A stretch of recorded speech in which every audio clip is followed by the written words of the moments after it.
Hello, hello, hello.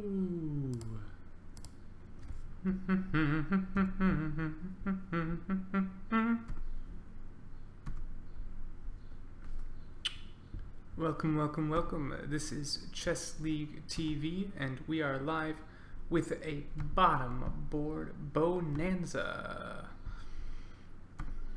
And what that means is we're going to be covering some 45 league games from boards 4 through 6, so from the bottom 3 boards. Normally, our normal coverage focuses on games from boards 1 to 3, and I like to give a little love to the bottom half of the league. So we'll be looking at some board 4 through 6 games. So our games haven't quite started yet, which means that I'm just gonna play some blitz for y'all so we can have a little bit of fun while we wait for our games to start. So you can enjoy me being terrible at blitz. It's gonna be great.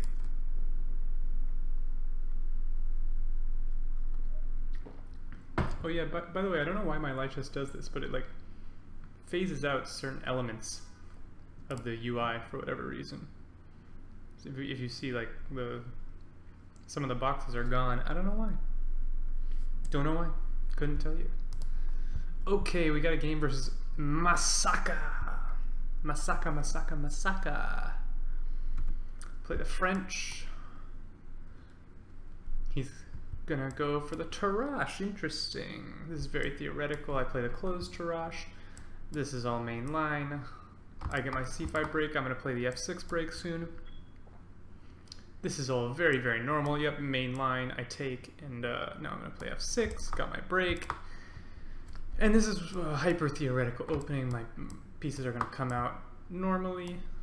He can't develop his bishop there because his knight's still on f3. Or his knight's still on d2, excuse me, which means he can't develop the bishop. And that is not a normal move. And I have a feeling it's not a good move either. This pawn is a little weak.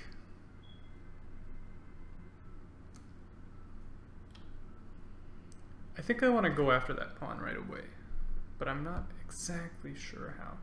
Let's start with queen c7. The queen always wants to be on c7. This can't be wrong. He wants to play his knight in. I need to castle.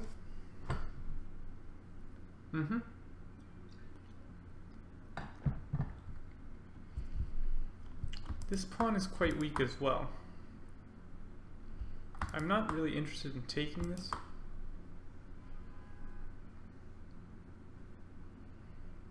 I'm having a very hard time believing this. Considering moves like knight h5. Trying to pressure here.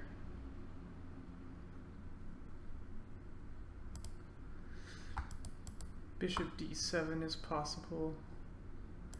Let's do that. That's super solid. Can't be wrong.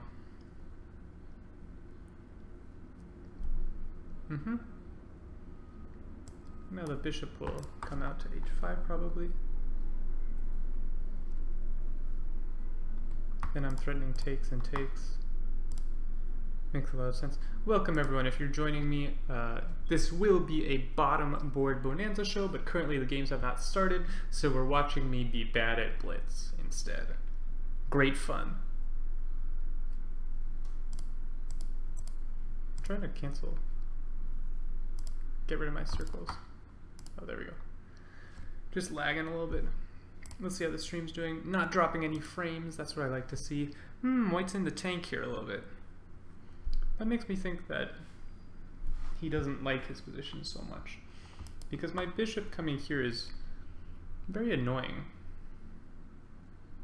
And I don't think that helped his situation. Bishop here, rook here takes, queen takes, knight takes, queen h5, he can't play that. Yeah, let's do this.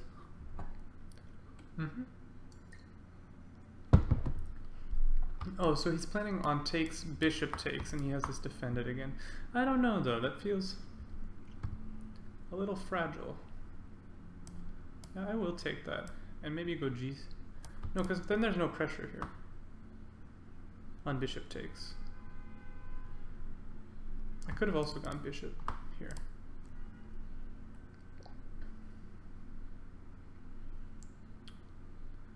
I can go queen b6.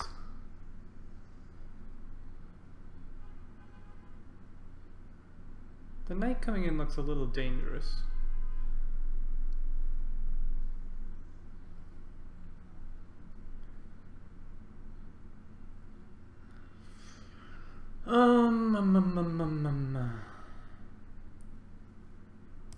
Let's start with this. Not a bad move. Centralized knight. Can't be a bad move. Worried about this h-file pressure a little bit though. Bishop here. Bishop there. That one I'm okay with. Now maybe I go queen b6.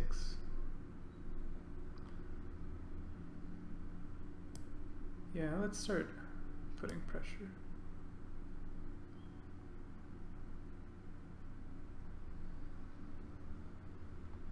Oh, this would have been better last move because I was actually threatening to take twice here. I didn't see that.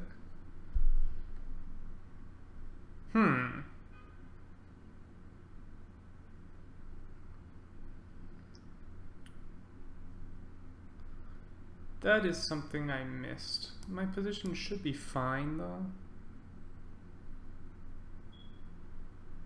Even after this, I think my position is fine because I will pressure this.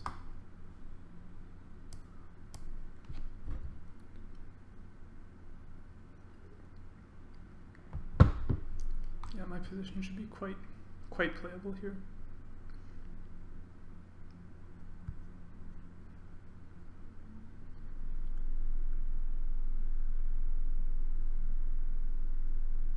Knight takes e4.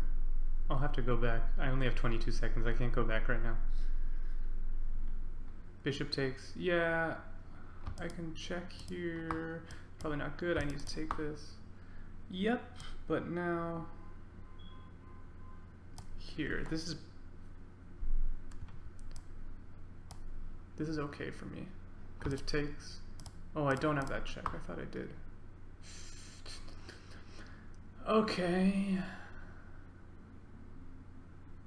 Time pressure. Okay. Time pressure. Time pressure. Lots of time pressure. Going here. Rook. Look for it. I'll look for it. I want it. Boy, do I want it.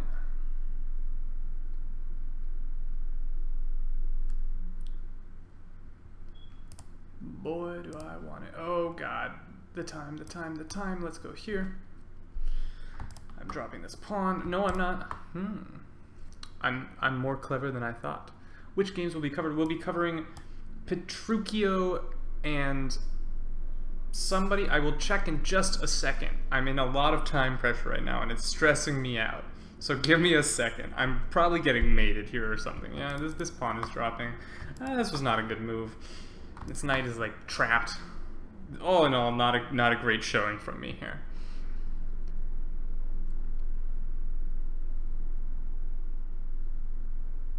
Yeah, that's a move. Okay, I'm getting mated. That's fine. That's fine. Getting mated. I'll allow it.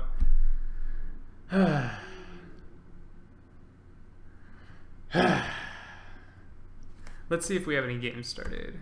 Do I have either of my games? We're looking at the two games we'll be looking at are Elusiveness versus Petruchio. Elusiveness, Petruchio, and Glbert versus Captain Kirchhoff. Those are our two games for today. In fact, I think my title card. Oh no, I'm on the wrong one for the title cards. Yeah. A very suspicious game of chess from me. Highly suspicious. That's About the norm for me, I have to say. Let's see what Pretentious was talking about. Because there were some tactics here. What did I have here? Knight takes e4. Why?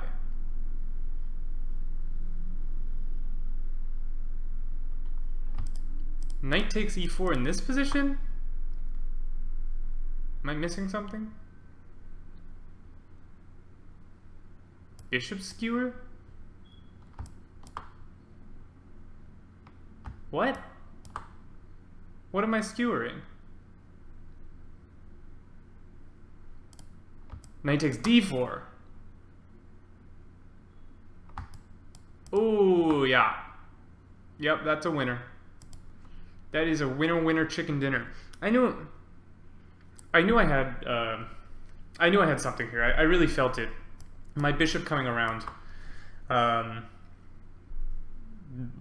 felt really strong, and taking here, I knew it was right. I had the intuition was all there.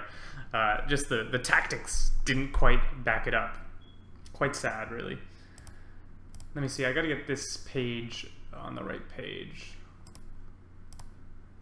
Guys, I don't know if you know this. I'm really bad at streaming. I just don't do it well. All right, let's we still have no games going, which means let me get another blitz game. I'll grab another blitz game, and then hopefully we have something starting. These guys are letting me down. 3 minutes late already. Black again, of course. Another French, of course. Alright, I get to play my suspicious winnower. Oh, that's not correct.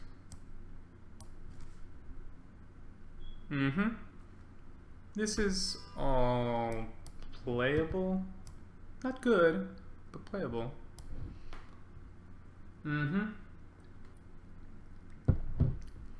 What do I normally do here? I think c5 is good.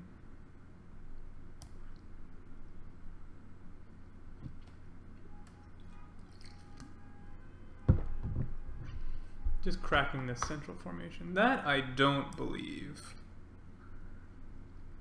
I will happily trade these bishops. This bishop was not a good piece. I think that was a very poor move. Yeah, and I think he sensed it too, because he went back. Okay. Think about a6, trade the bishops. No, this seems sensible. Let's develop. I'm getting ready to go queenside. Yeah. But I have this move.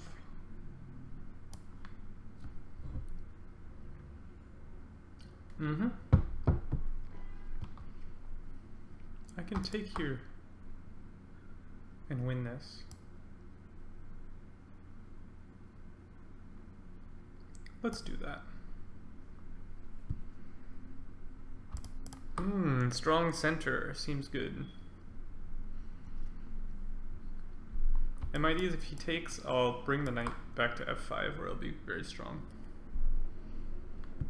Also, I start having, actually I immediately have queen a5. Now that's interesting.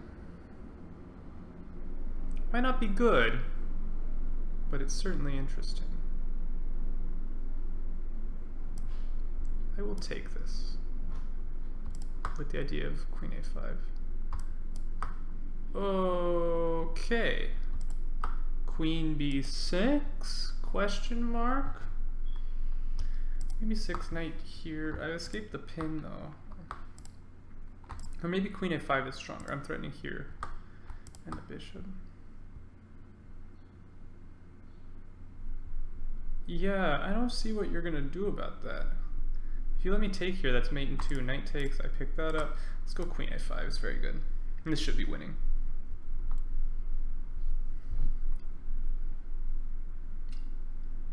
I don't see how you stop this.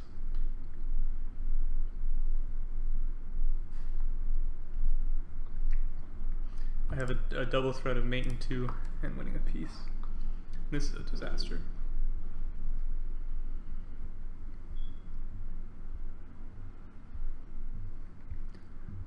Wow, when I talk out my process, I actually find that I'm more successful here. Because that was all very logical, and it helped me find moves. So he took here. I will take this piece, and the reason is I don't want to give the knight. Now I'm just winning. I have this under control. I can go long. I can maybe even play king e7. This is hanging. Okay, no, it's not hanging. Kind of like going king e7.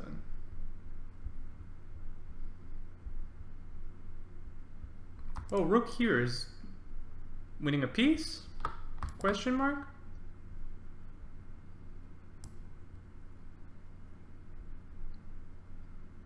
Let's try it.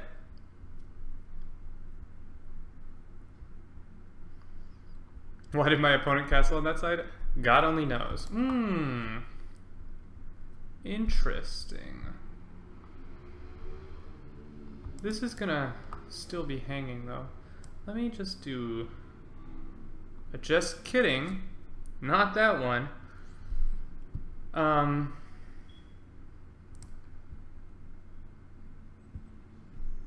Let's go king here.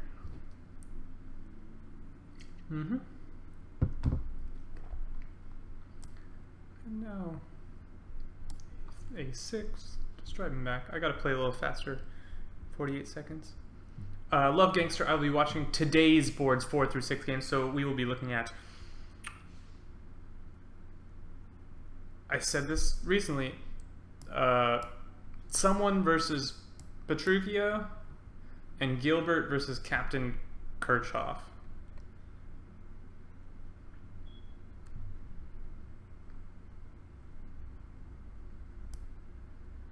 This is strong.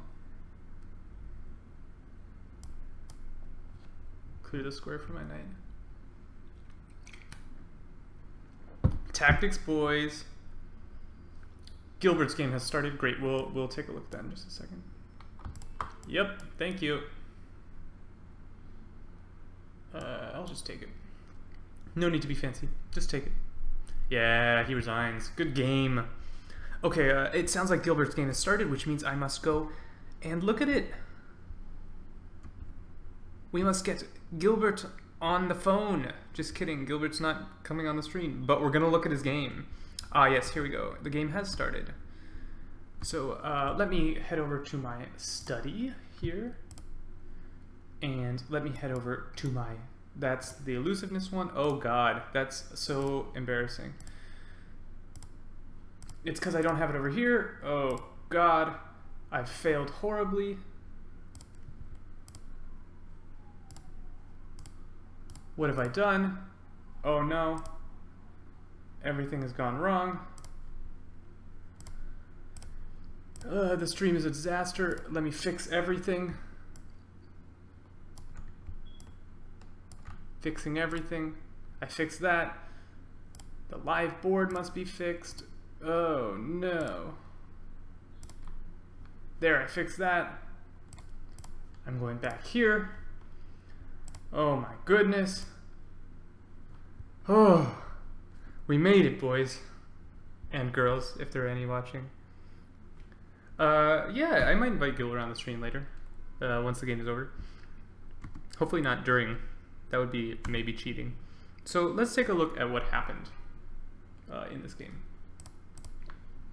Who's white here? Let's see. Gilbert is white. He started off with c4, and Captain Kirchhoff played the King's English. This is the most principled response, saying, "Okay, you taking the center. I'm going to take my share of the center." It's like a reverse Sicilian, and Black is going to be a tempo behind in the reverse Sicilian, which means he can't play like the most aggressive way, the most aggressive lines of a Sicilian. But it's very principled. Black just stakes his claim in the center. Makes a lot of sense. Knight c3, and we saw bishop b4. So this is sort of like a reverse Rossolimo Sicilian. And the idea of the Rossolimo Sicilian is usually you take the knight, white recaptures, either way. I'm not sure which is more common, to be quite honest. And then after the recapture, you try and claim that your knight will be better than this somewhat dumb bishop with all these pawns on dark. And oftentimes you try to steer into an end game where you have this knight versus this bad bishop, and that's sort of the strategic idea behind this opening. You take here if they let you, and then you try and trade down into this ending. Let's see. We had g3, knight f6. Okay. No, not c6. What? Oh, bishop g2, c6, and knight f3. So the first thing that I find interesting is that after g3, I would be very tempted to just take this, because that is sort of the strategic idea behind the Rossolimo, is really to take that. I know, love gangs are girls. There are no girls in chess, right? There should be. There should be. We need to do a better job of welcoming them into our chess community. So after bishop takes c3, I think this would be very normal. We might get a position like this. And now you can play knight f6 and argue that this bishop is terrible. If the bishop comes here, I'll just play this so that I can castle and be fine. So that was interesting, but nothing wrong with knight f6. I'm just perhaps taking here sooner was also playable, but this should be fine. Bishop g2 and c6 was played. Okay. I assume black's idea is, well, I think black's idea is twofold here.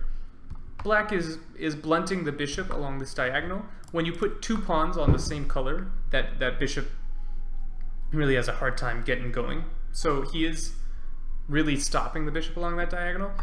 And also black may prepare d5. The thing is, if black does play d5, after takes, this pawn will be under a lot of pressure, because the bishop is pointing here, the knight's pointing here. So I think black might have a tough time getting d5 going, because if he ever does play d5, after takes, I think this pawn might be quite weak. Maybe in that case, white would even play d4 and fix the pawn on d5. That could be very interesting. White opted for knight f3. And let's see.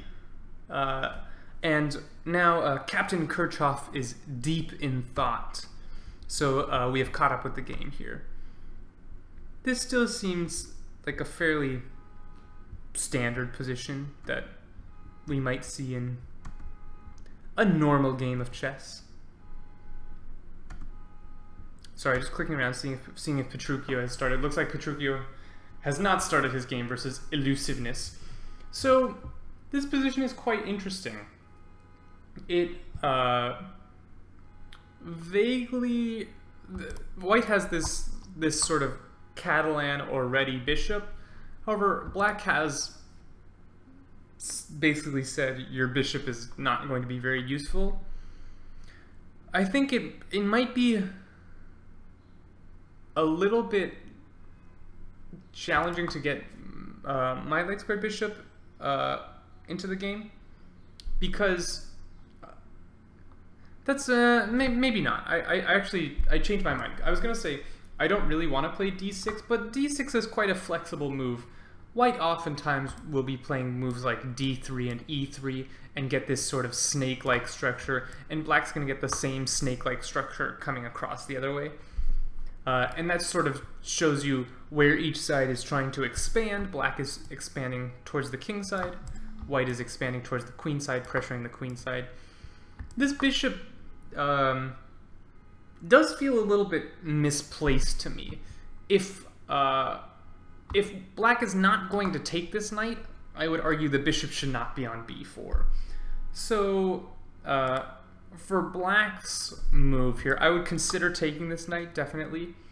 The only thing about taking this knight is, say we takes, we are strengthening a potential d4 here. And white might be quite happy to play d4. Although maybe black can strike first with d5. This certainly seems playable. And I'm not sure exactly what would be going on here. I'm insane. I'm insane. This doesn't work at all. In fact, after knight f3, this pawn is straight hanging. So, okay, we have to play d6, no? Something pretentious. You're trying to say e4. You're trying to say e4. I think that's also somewhat standard after e4. It's interesting. We do give up some squares.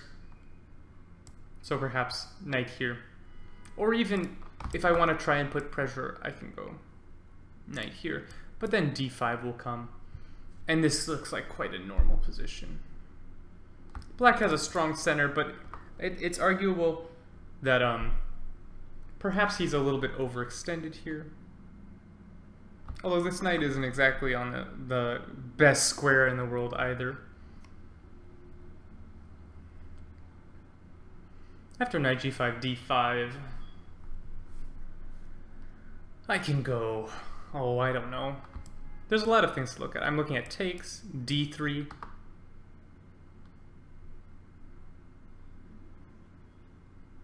Pretentious, you played the white side or the black side of this? You played the black side of this?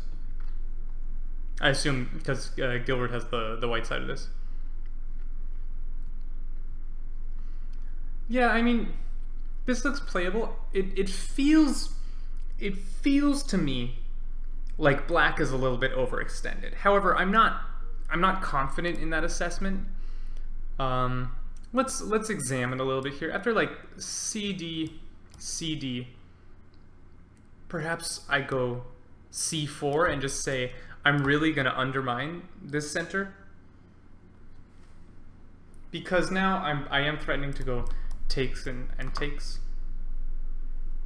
However, my knight is hanging out here, so you know, you can throw in something like h6 or even knight here. I would probably play h6, and this is playable. Something like this. There's this check to win the pawn back. However, I feel like black is overextended here, because after knight g5, d5, which is kind of forced. If black takes and goes e4, knight g5, I'm hitting this. You kind of have to play d5. There's no other good way to defend the pawn. After takes, you have to take back. c4. I don't see what you're doing here as black. I think your position is not good. I've opened a check here, which can be very annoying at times. Yeah, this looks quite unpleasant for black. I think black is overextended. So,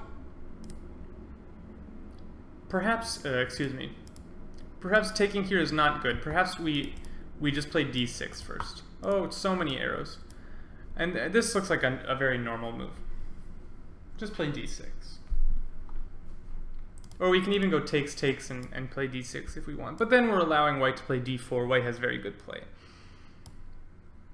So, it feels to me like, just out of the opening, black is slightly worse. He doesn't have any very fun decisions. Like, none of the decisions lead to incredibly good positions for him. Looks like we still don't have our second game. So I'm going to see what happened in this game. Ah, the game has followed our line here. Bishop takes c3, b takes c3. Let me promote this. e4, and white opted to go knight g5. And I think this is very pleasant for white.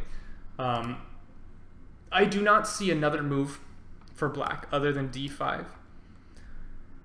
Queen e7 seems very artificial. After queen e7, what can I play? I can maybe go f3.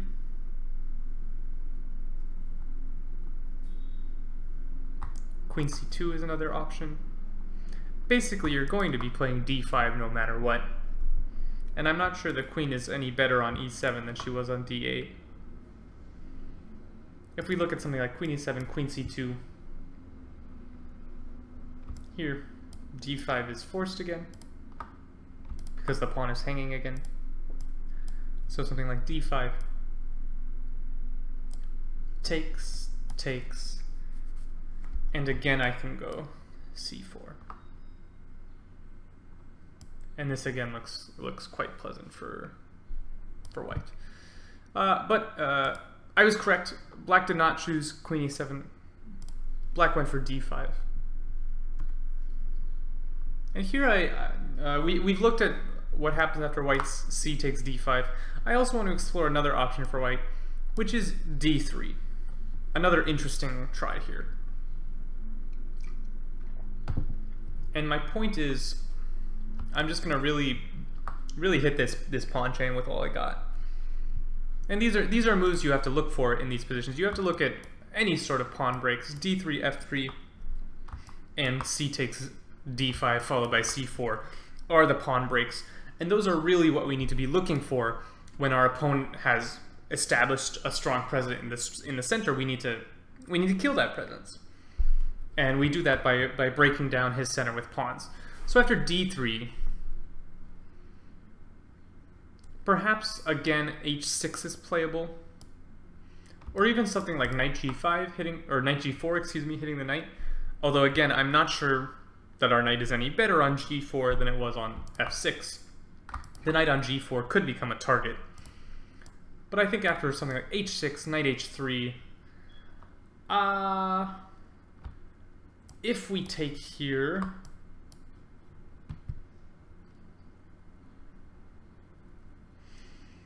I don't really want to take either way because my queen is hanging here.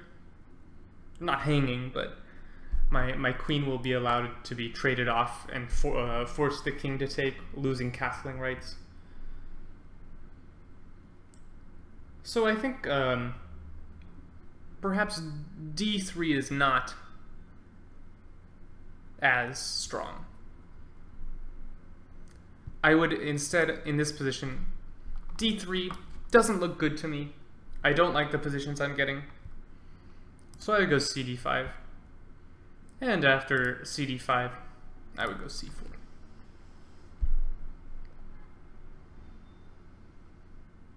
Or perhaps here I can go d3 as well. Let me examine this line as well. After d3 here, we could see I'm threatening to take here, and then take here again.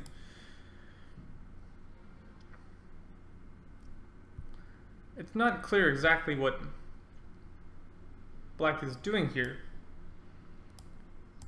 On takes, I think white's position is okay. This pawn is weak, this pawn is weak, they sort of counteract each other. There's going to be a forfeit. That's so sad. I wanted to cover 2 games. Let me see if there's something else going on that I could pick up.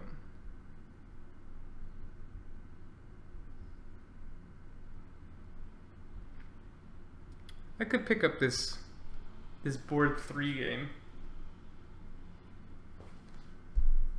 I'll think about it. I'll think about picking up that board 3 game.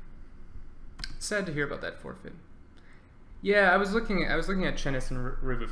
Let me finish looking at this position, because I think this is actually quite a rich. This is quite a rich position here that we've gotten. Only like 9 moves in. I think this would be an interesting position to play. This pawn is certainly very weak, but I think the c3 pawn will be quite weak as well. If you ever play c4 after takes, the white pawn on c4 could be considered a weakness. So perhaps not d3. I like c4 here. You don't really want to take it. You don't really want to push past. And I think white has a nice position. Let's see if the players have done anything. Okay, so the players have traded pawns. I would really love to see white play c4 here. I think it's quite strong. but we shall see what Mr. Gilbert decides to play. In the meantime, I am going to try and get going on this second game, which is going to be Chenis versus Revouf. No idea if I'm pronouncing that correctly. Don't really care. So my title cards are going to be wrong because I was expecting Chenis, or I was expecting elusiveness and Petruchio. How sad. Let me just fix these. And my live board. That's horribly... Oh, no, no, no, no. Fixing everything on air because why would I do it beforehand? Highly suspicious. This is going to go down. I'm going to extend the top so we get the pop top of the knight. Brilliant. And let's see what's going on in this game. Okay, we're only on move 9. Not so bad. Oh, this looks like a position I might know something about. As soon as I can get to the right thing. So in Chenis versus Revouf, we saw d4, d6, the modern defense. And here, white played c4. I think this is slightly unambitious. Against the modern defense, white should go e4. You have not prevented me from playing e4, so we should play e4.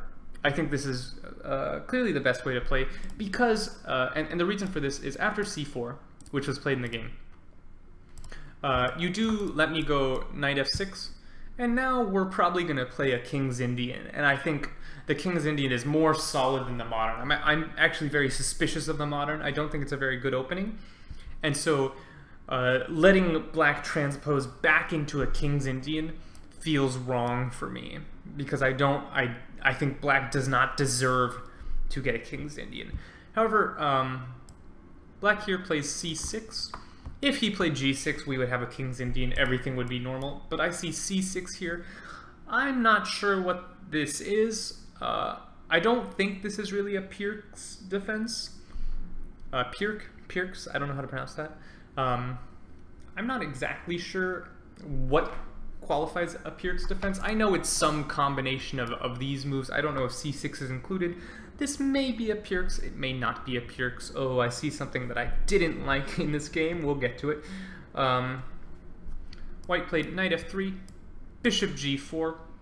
This bishop can often be a problem piece for black in these openings, often sitting on c8 for a very long time. White played e4. Knight on b to d7. This is a strong piece in this opening, often preparing e5 or c5 of some sort. Bishop e2. So this is almost a King's Indian, except we don't have these moves in yet. That was a lot of moves to not be a King's Indian. e5, that's what this knight is doing. It supports this e5 break. d5, I think this is principled. We close the center. Bishop e7. Okay, so this is has gone more into an old Indian than a King's Indian. The old Indian is sort of typified by this bishop coming out, usually to g5. Black tries to trade off this bishop because it is his bad bishop. However, in the old Indian, I don't like this bishop floating out here. In fact, if I were white, I would definitely consider playing either h3 or knight d2. This is white's bad bishop, and if white can force the trade of these bishops, that's often very advantageous to him. In the game, we saw bishop e3, castles, castles. Black took on f3, interesting, took on f3 and played c5. So let's run through this.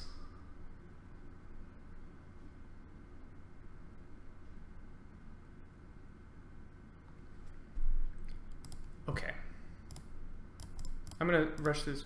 Bishop g4, e4, this all seems standard. E5, d5, we push past. We don't really want to take this because oftentimes we allow pieces to come off, something like this. Might not work tactically here. Maybe I can take here. But e5 is a thematic break, and usually white will push past with c5. Bishop e7 here. I think another good move in this position is to play a5. This is a really juicy square for the knight. And we're going to play knight c5 and have a lot of pressure here. This could actually be quite good. I think white would be forced to play knight d2, maybe shore up with f3. White would have a reasonable position, and then white can go for the standard plan of b3, a3, b4. So a5 would definitely be an alternative here, really cementing the c5 square for the knight. But bishop e7, another move that black wants to play. Black does want to play bishop g5 at some point and exchange these bishops. Bishop e3 was played. I'm not sure about this. I'm not exactly sure where I would want this bishop to go. I might consider castling here first, and only then deciding where the bishop wants to go.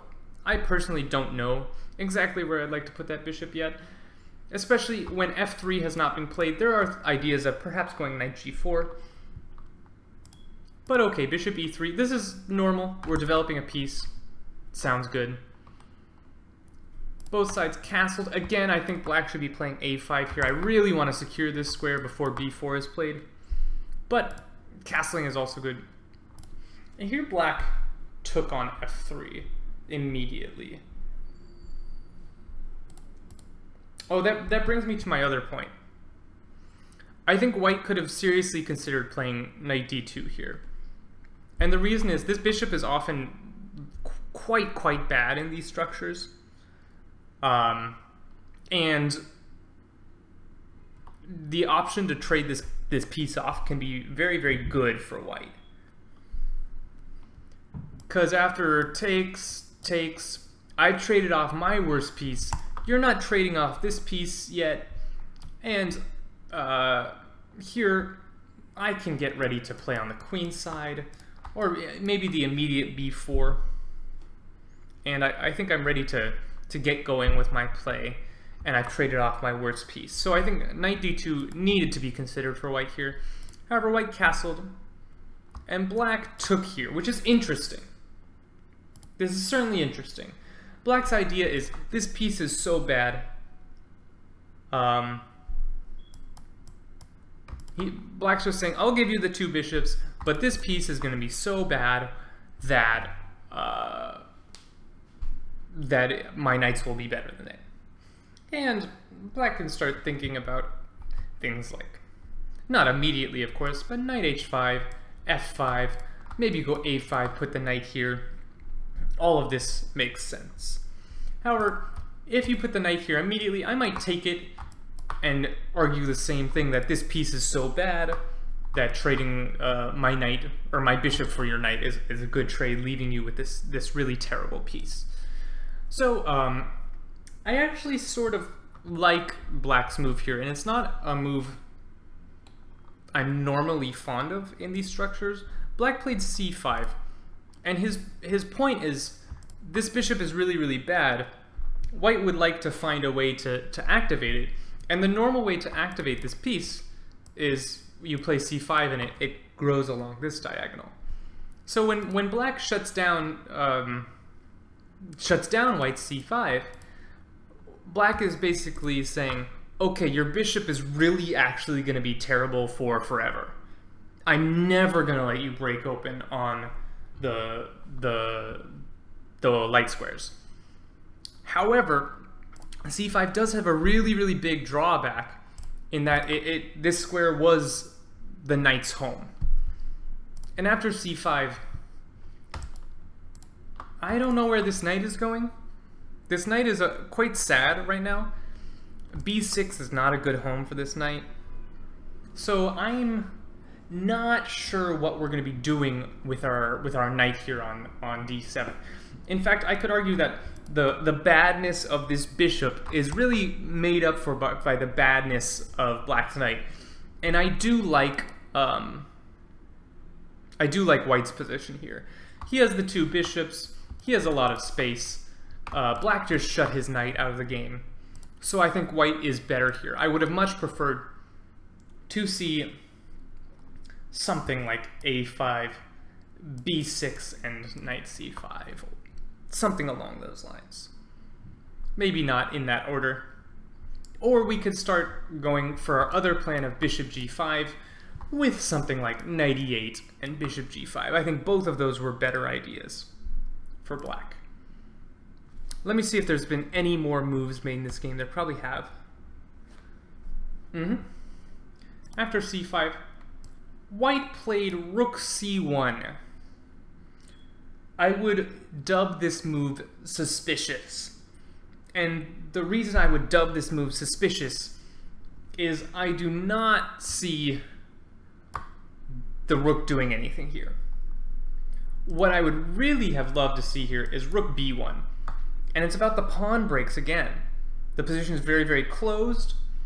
White has a strong central presence. He wants to expand his center even more. That means white needs to either play b4 or f4. Now, it's possible to play bishop e2 and f4, or it's possible to play rook b1 and b4. By moving this rook, it tells me we're sort of aiming to play on the queen side, but I don't know what the rook is doing on c1. It's not helping me achieve these goals of b4 or f4. When the position is locked, you really have to achieve a pawn break in order to make progress, and I don't think this rook is helping in that at all. So I think this was a poor move. Black played h6. I'm not sure what this is about. Bishop g5 was never going to be played from white. Bishop g5 only helps black. So I think this move h6 is not terribly productive either. I would have liked to see here probably knight e8. Go knight e8, bishop g5, and then play f5. Again, the pawn break. We got to go for those pawn breaks. But h6, not a terrible move. It just feels like a waste of a move. I feel like both white and black here are not playing critically. They're not making the most of their moves. h6, sure, it's fine, but there are better things black can be doing with this move. Black can solve the problem of this piece. This is black's main problem. Well, I mean, black sort of created another problem for himself with this knight. But black can solve one of his problems by getting this bishop out here. Instead, h6 doesn't really help that. White can solve one of his problems by breaking b4 and, you know, maybe going c5 after that. But instead, his rook's on c1. I don't know what it's doing there. So, non-critical play, I would call this. Both sides are wasting some time. All right, let's check back in with our Captain Kirchhoff game.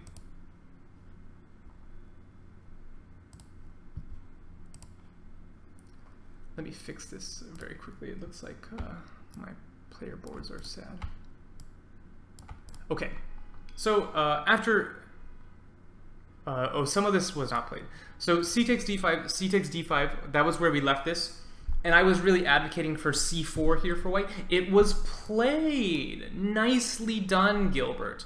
I think this is a very good move. Gilbert is breaking down black's strong center. When your opponent has a strong center, you need to break it down. It's a requirement. You must break it down. Scroll up. Oh no. Oh no. Disaster. So Gilbert played c4, a nice move from him. And they're actually following my line a little bit here. Black played h6, just kicking the knight out before he has to deal with his center. The knight was exerting some strong pressure. We want it to go away. The knight only has one square. And here, black castled. And I can never be mad about castling, but it does allow this. Here black took with the queen. Black can also take with the knight. We'll look at that. The only thing about taking with the queen is you do allow my knight back into the game with a gain of time.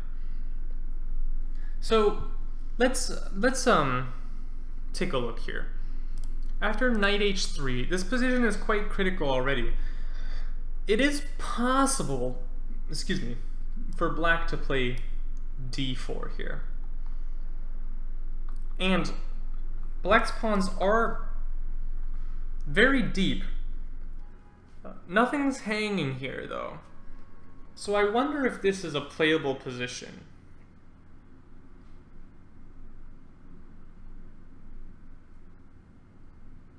Play could continue.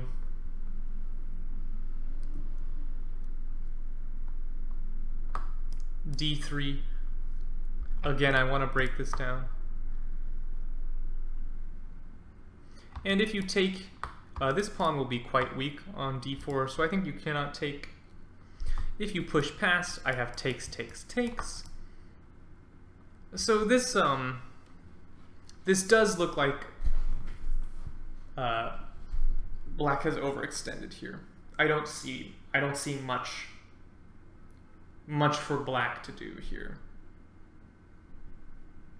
These pawns will be shattered. However, if you let me take, sorry, not knight takes.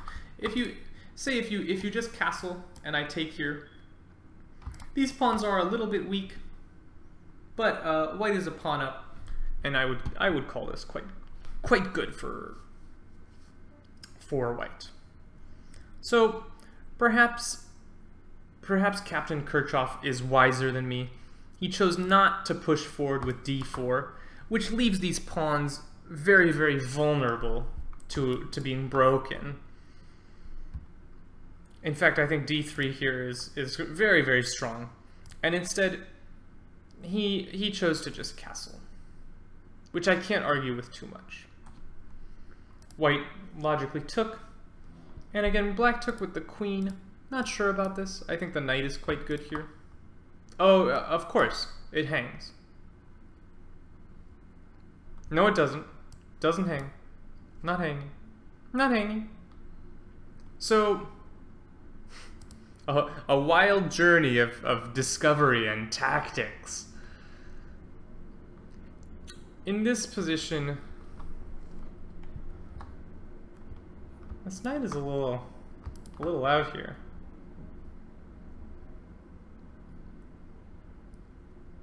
Maybe I just try and pressure this pawn a little bit more with something like queen c2.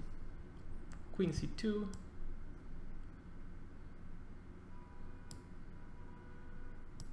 Rook e8. I don't know. I think knight takes was certainly playable here. You're not losing this pawn. The knight will hang. If you ever play knight f4, I'll just take it. So this knight is a little bit boxed out by this piece on d5. The knight's having a hard time getting back in the game. Yeah, I'm not sure what's going on here. I think black has a lot of space in the center, and if white ever plays something like d3, that might be the move actually. Let's go back here. d3 might be strong. After knight takes d5, I might go d3. If you take, I'll take with the queen.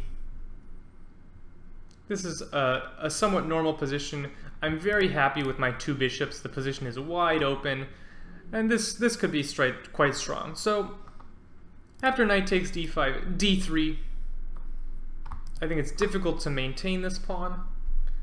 If you play f5, I will take. And then maybe I can play bishop takes. I can also castle. This all looks very normal.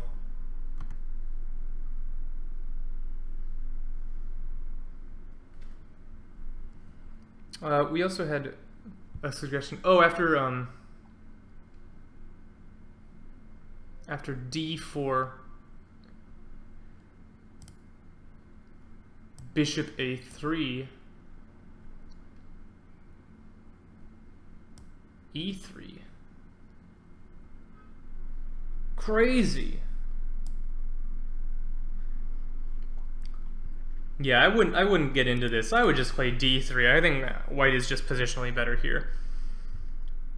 But we took we played queen takes. I'm having trouble after knight takes what to do with d3. I think white is better here. But after queen takes, we do allow knight f4. And now black's in the tank a little bit. The thing about this knight on f4, he doesn't have a ton of squares. Like here, that's going to be covered, covered, covered, covered. So, say I go like queen, no. If I go queen d8, I'm not threatening g5 because the knight can always go back to h3. Knight doesn't want to be on h3 though. The knight on f4 is a little bit precarious. But it's strong as long as it's there. It is precarious here though. It does feel a little bit loose. Here for black, I would strongly consider playing queen d8. That seems a very sensible move. Just returning to your home square. Don't get hit by all sorts of tempos from the white pieces. Other squares for the queen. And queen a5 is always a move. I do pin the d-pawn, but I'm sure white is going to castle next move. So perhaps queen a5, not the best. Also after queen a5, I can attempt to start pressuring this pawn. I could go something like queen c2. No, I think queen d8 is the move. Just go home, play it safe. I think these are moves that are often hard to find or hard to play. You're always taught to develop your pieces, get them out there. The queen is a little bit special though. If the queen stays out on the battlefield, oftentimes she ends up helping your opponent develop more often than not, especially early in the game. So I can imagine this queen on a5 being hit by a bishop d2 at some point. Perhaps the rook comes out and can swing up at some point. I think the queen should just go home. Any moves in this game? Black has opted to go queen e5. So queen e5 carries an obvious threat. We're hitting the rook.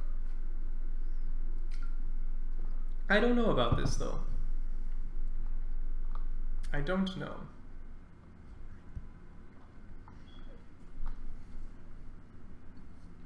I feel like this is really just a one-move threat. And I'm very worried about this queen on e5. Like, right away, my instinct just says, I'm gonna go rook b1, bishop b2, I win time. I gain time against this queen who has stayed out. I don't like this. I think rook b1, bishop b2 is quite strong for white. White is developing all his pieces very, very quickly.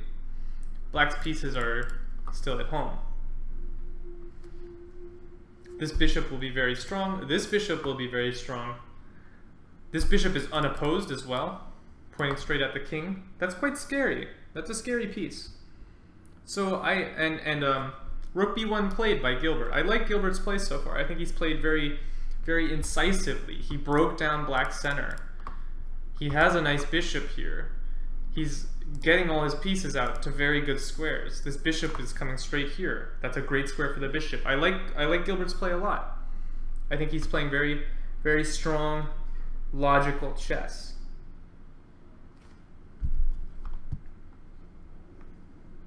Yeah, this is not good for black. After rook b1, okay, black played knight c6. I'm expecting to see bishop b2. You cannot jump in. Let me look at that line really quick. This feels very suspicious. Yeah, here I will just take it. And I'm on the queen. So that does not work. That means after bishop b2, the queen has to move again. You know that we don't want to move our queen so many times. The queen also now is tied to this knight. So I would expect something like queen e7. Because the queen, if the queen does not maintain contact with the knight, I say half. This is chess. I don't have to do anything. I could go wherever I want, but if I go somewhere silly, this structure makes me worried for the king. And also, this pawn is immediately hanging. That would not be good. So, I highly suspect we will see bishop e2, and then I suspect we will see queen e7. That would be my guess. And then, you know, white can castle and have a very good game. Alright, let's check in on our other game of Revouf and Chenis. Revouf and Chenis, oh boy. Which is under my elusiveness and Petruchio tab, because those fools canceled their game. Oh no, I scrolled. Ah, I caught it this time. So after rook c1 h6, I was complaining that the players were not playing incisively. Rook c1 h6, white played queen d2, and here I was complaining about h6, but it does allow this bishop g5 maneuver even if the queen was back on d2. I would have preferred to see, say, knight e8, queen d2, and only now I'll play h6, now that I'm ready to trade. I think this would have made a little bit more sense. I see Black's idea, though. His idea behind h6 was that instead of putting the knight on e8, after queen d2, he's going to put the knight on h7. So Black had more of an idea behind h6 than I gave him credit for. And his play is somewhat logical, and he has the correct plan here. He really wants to trade his dark square bishop. It's terribly bad, and his knights. He's hoping his knights will dominate the light squared bishop. I'm still not sure exactly what this knight will be doing. It seems like Black might be aiming for some sort of setup where this knight comes here, this knight comes here. But even here, I'm not sure if this knight has a grand future from this square. I'm not sure if this knight has a grand future from this square. But I like Black's maneuvering. He's dealing with one of the problems in his position. After knight h7, we saw bishop e2. This is a logical move. The bishop was really not doing anything on f3.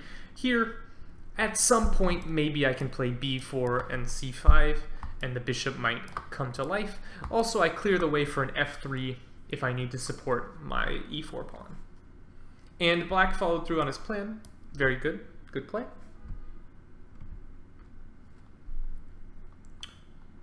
I wonder here if f4 is possible. Just trying to disrupt Black somewhat. It would be interesting.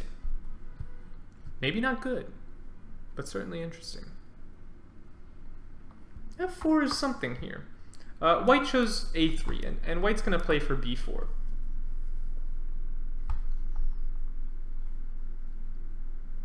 Which makes sense as well. I do want to briefly look at f4. You are disrupting Black's idea here. On takes, takes.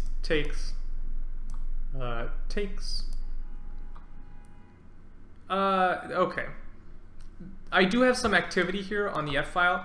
However, I think this is maybe not so good for White, and the reason is, all of a sudden, White has a weak pawn here, and I think what's really killer is I've given this knight a place to go.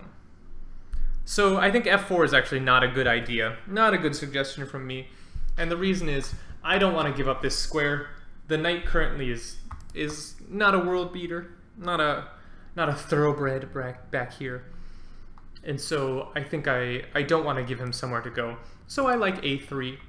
The only thing about a3 is now Black maybe can play a5, just making your life hard. And I might force you to come back and play rook b1, which is not really what you want to do. Also, I can always meet b4 if I don't play a5. Say I trade and play knight g5, or maybe I go f5 in this position. But anyway, anything like this, on b4 I can play b6 and just keep your pieces restricted and sort of meet you on the b file. also possible. However, here, this knight can come into b5. White is getting some activity. So I think I would prefer to play a5, just cut down on this break. Say, no, you're not going anywhere. Let's see, do we have anything? After a3, okay, black chose to insert this trade. That's sensible. And here, black played queen h4. Let me promote this. a3, and I'll promote this. No. So instead of my positional move of a5, just trying to prevent white from getting any play here, black says, I'm going to attack. I don't know about this. I don't know how I feel about this. I feel like black is really quite a ways away from getting any sort of that's not how knights move. From getting any sort of attack here. That's quite a few moves. And in this time, white will play b4 and start rolling on the b file, or maybe even b5. That's a lot of moves too, though. I don't know. I feel like I often see this with sort of lower level players where we're starting like a one-man attack with a one-man army. This queen's trying to attack all by herself. She needs her f pawn, she needs her g pawn, she needs her rook. And I feel like there were more critical things. Let's stop white. Let's play f5. Let's do things like this. Maybe we don't want to play f5 right away because of takes in bishop d3, knight e4. But after queen h4, I don't know. This feels like the queen's going on an adventure for no reason. Maybe I just go queen g3, trade the queens. Seems reasonable. After hg, I'll play b4. And sort of be the first to break. That seems very, very playable for white. So I don't like this move, queen h4. But what do I know?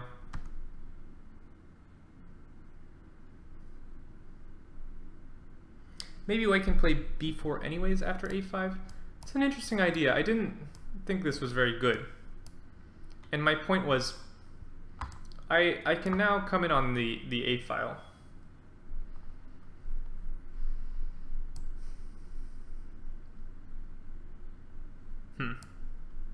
Maybe take this. Yeah, I will take this. Because on knight b5, I'll go knight c5. My knight is very good here. I wouldn't go b4 right away there. When the queen was on d2. Well, after a3, black forced the queen away from d2. So black's not going to allow that. Because after bishop takes, you can't really take with the f-pawn. You have to play queen takes. And now if black played a5, you're not playing b4 here. It's not going to be very good. So black did not allow that option of playing b4 with the queen on d2. When black takes, white is forced to take back. And now I would have liked a5, but queen h4. Reasonable, I suppose. We're developing another piece. I feel like the queen's a little bit out of play on h4. She's not doing really very much. All right, we're all caught up here. Let's see future plans for both sides here. White will play b4, perhaps knight b5, perhaps take here if something like b4, b6. Well, interesting. Knight b5 is actually quite strong already. This pawn is very weak. And with your queen over here, you have a really hard time defending that. After knight b5, you might have to go like queen e7 back. And then queen h4 is really ridiculous. Yeah, I think knight b5 might actually be very strong for white here. I'm not sure.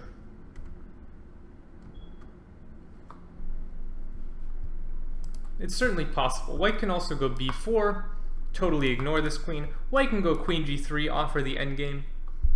Reasonable as well. I think white has a lot of good options. White could even go rook b1. All very standard. Let's see, do we have any games or any moves back here? Yes, something interesting is going on in the other game, in my glbert game. So let's head on over there to my glbert game. In the glbert game, we saw queen e5 followed by rook b1 with tons and tons of arrows. Black played knight c6, and we did not get my bishop b2. I really wanted this move.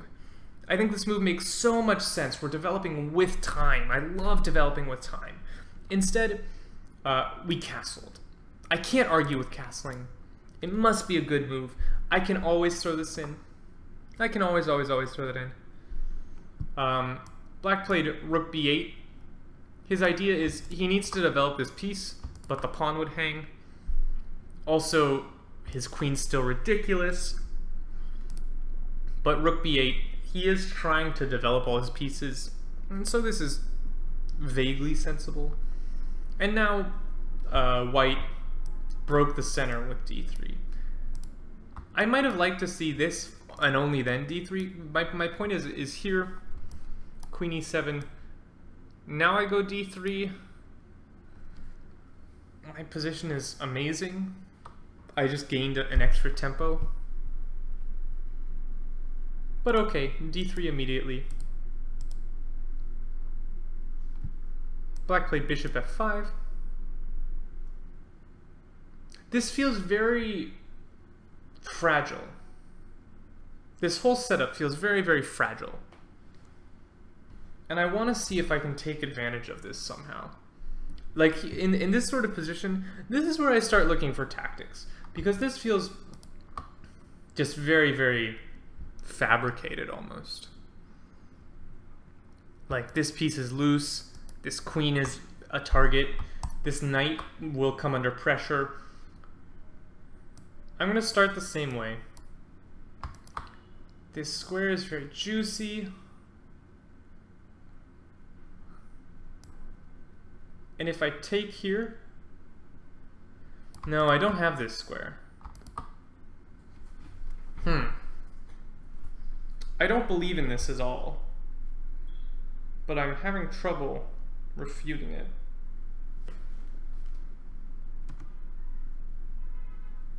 I don't believe this one bit. Nope, scroll, didn't mean to.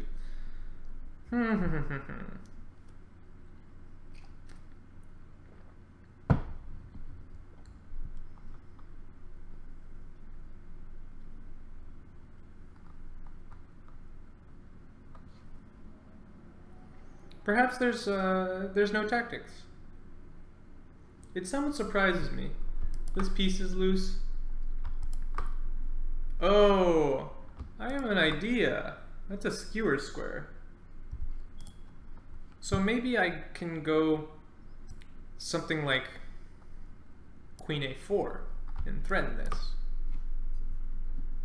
And again, it's a little bit awkward. I also put more pressure on this pawn.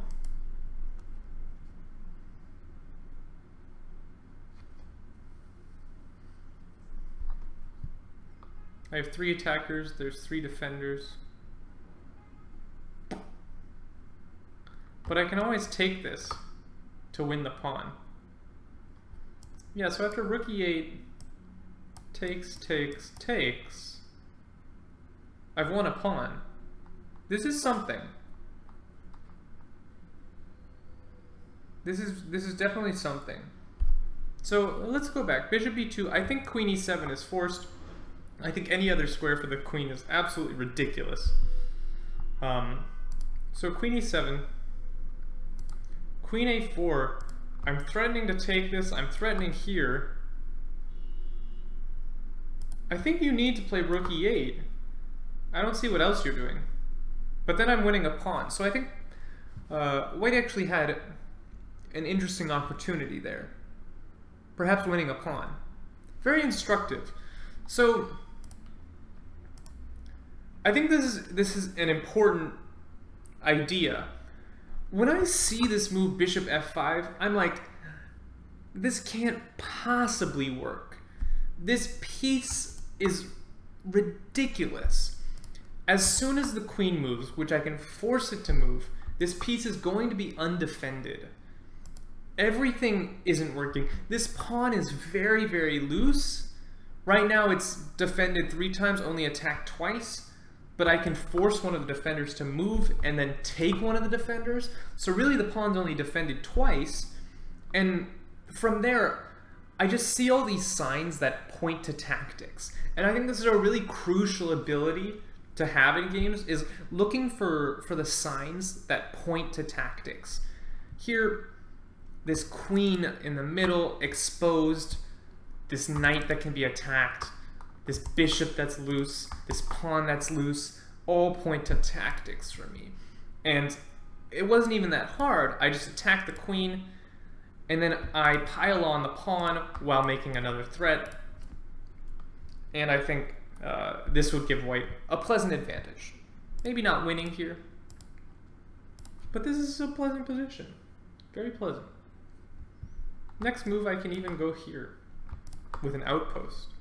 Very, very nice for white. So I think this would have been a stronger continuation than the game continuation. Instead, after bishop f5, we did not see bishop b2. I really like that move. Instead, white took. And I can't blame him for this. Black's pieces still look very overextended. And black played knight takes here. Again, I want to take advantage of this. This looks very fragile.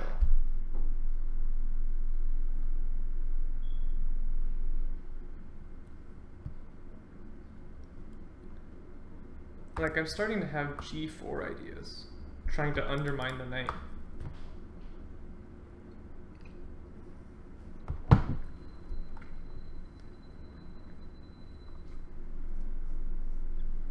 There is a threat here, though. Say g4, knight c3. This is very, very sharp.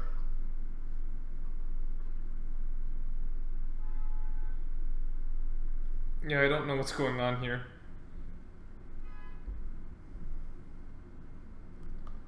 Perhaps bishop b2. I'm just starting to notice there is a potential discovery here on the rook as well. So g4, maybe I'm pressing my luck here. Takes, takes. Yes, this will not be good. Takes, takes, takes. And black has one. No, I'm on this. Oh god. Oh god.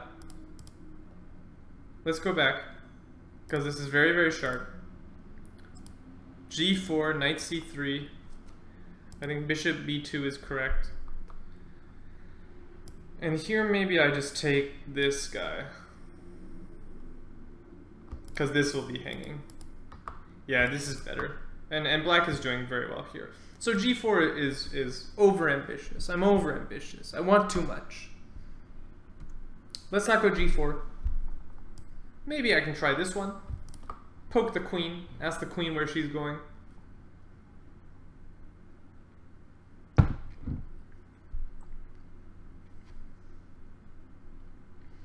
Yeah, I feel like black is actually accomplishing something here. This bishop now all of a sudden makes sense. He's come alive on this diagonal. He's creating threats against me. Whereas back here, this bishop was not creating threats. This bishop was just a pure defender. But now after we take, the bishop suddenly comes alive. And now I'm not sure what white should play here. I think the correct move must still be bishop b2. We also have this interesting move, knight d3. This is another move we need to consider, another threat on the queen.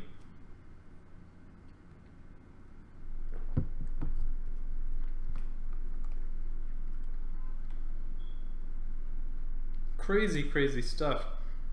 After knight d3 here, I am looking at knight c3. My point is takes, takes, takes. You don't really have time to take this because I'm on your rook. I could also take this knight. Probably take the rook. Yeah, that would not be good. So after knight d3, knight c3. Maybe just queen to b3. I don't know. Again, this is very, very sharp. Queen c2. No, queen c2 is not working. Any move, we take this. And this is hit twice. This is not quite working out for white. After knight d3, knight c3. I don't know. I think black is winning in these lines. Black appears to be winning. Unless I'm a terrible calculator, which is very possible. I would believe that I'm a terrible calculator. It's been known to happen. So let me try this bishop b2 line again. I am guarding this square at least. Thank God. This square was like my nightmare. But now the queen just drops back probably. And now I'm not forced to go to e7. I actually have options.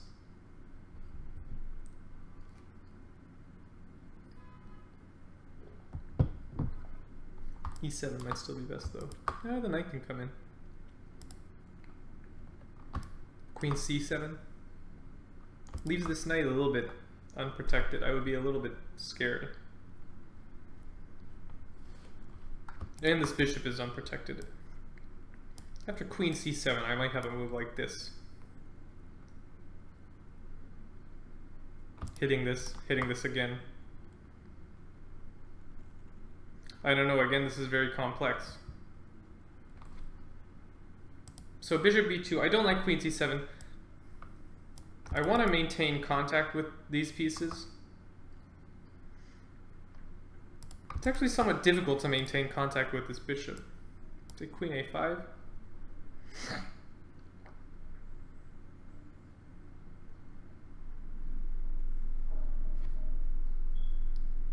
I don't know. Very, very sharp. I like it. I like seeing sharp play.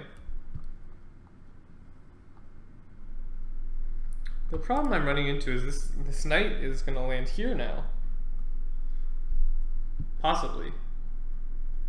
Maybe rook and then knight. Black just has so many threats. I might have to play something like rook c1. Just stepping out of this discovery. But then all of a sudden, black's pieces just spring to life so quickly. I don't like what has happened here. I don't like what has happened at all for white. Let's see what happened. d4, knight e4. And Gilbert is still deep in thought. I think he should be. I think this position is not easy after knight e4. Black may be better.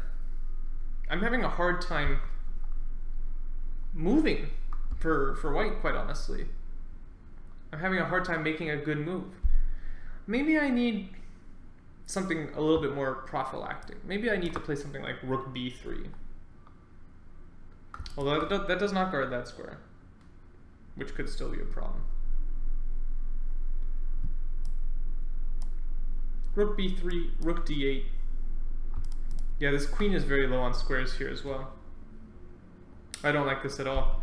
I might have to go queen e1, which only tells me that I've done something wrong.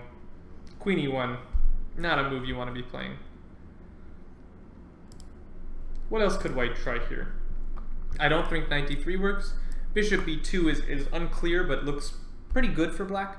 Ah, white found an interesting resource. White tried queen d5. Now this, I don't believe. What happens after takes, and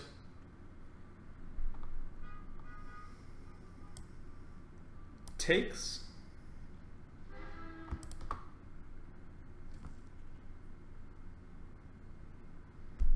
I can also go takes.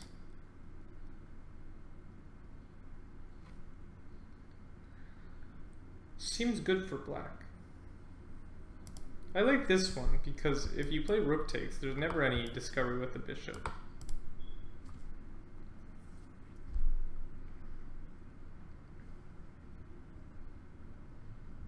Yeah, I don't know about this. Queen d5. I'm very, very worried about this piece. I'm incredibly worried about this piece. So they traded queens. I'm very worried about these moves. Or even this move. Coming in on e2. Oh. Okay, very quickly, rook f d8 was played. But I think knight f2 is quite scary. Let me see.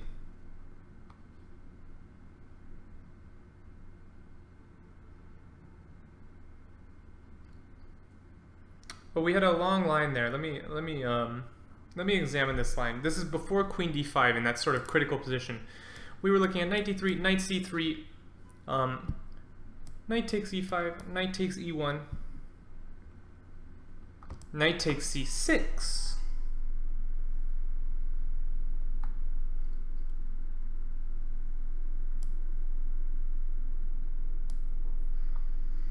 White is up a piece. Ah, and your point is if I go here, you can trade the rook off. Interesting. Bishop b1, knight takes b8.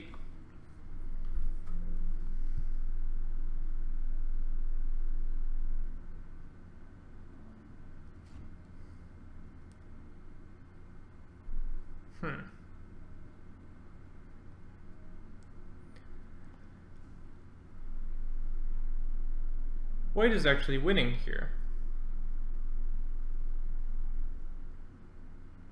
White will be up a piece. So let me see if I can improve on this line. Knight e3, knight c3, knight e5, knight e1, and knight c6. This is a move that I missed. I thought I would just play bc6, but now I see that allows rook takes b8, which eliminates all of my tactics. Disaster. So I need to find something better.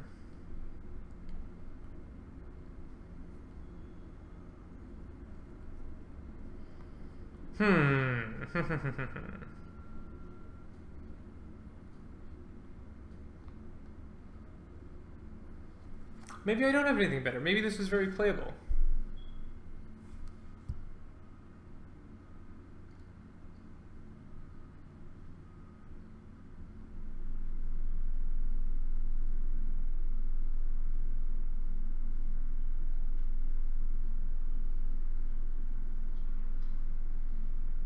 Yeah, I don't see much for white, or I don't see much for black here. I think this might be playable. So that means after knight d3, perhaps I can't go for this ridiculous knight c3, this crazy line. I want it to work though. I want it to work. And if I want it hard enough, maybe it'll happen.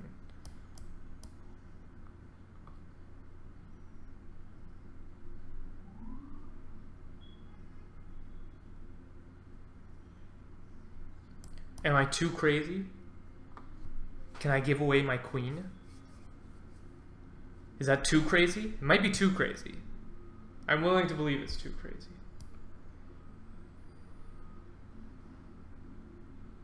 Something like here, here.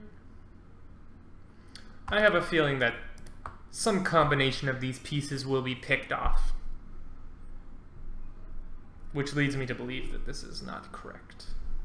This knight is also going to have a hard time coming out from here. Something like bishop f4. And this is ridiculous. So no, I cannot do that. Maybe knight d3 was best then.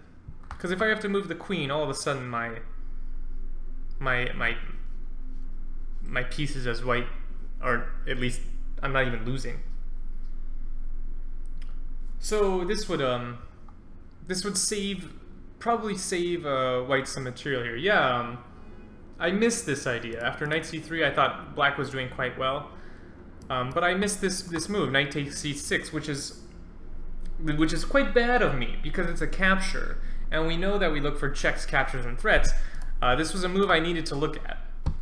I sort of dismissed it because I thought I could take here, but then I get to trade off my attacked rook. So a bad miss from me. I missed a capture here that was very important. But thank you for that suggestion, Kilgore. And I believe this would have been the correct continuation for white. However, white opted for queen d5. And after queen takes d5, knight takes d5. I really, really wanted knight f2 here. I think it's very strong. But, or even knight g3. But black instead opted to go rook f d8. And now I think white can actually maybe salvage this somehow. Let me see. Can I make sense of my position?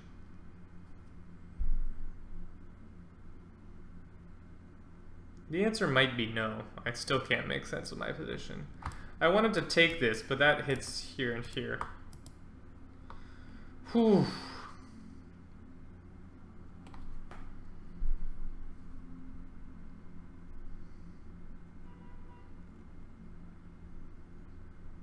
Yeah, perhaps this is just a better move than I gave it credit for. I think the knight has to move, and then I still have the same threats of knight f2 or knight g3.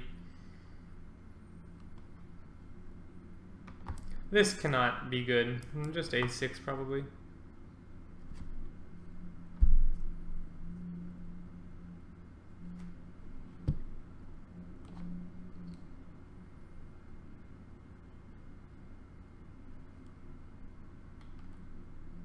Maybe here I go g4.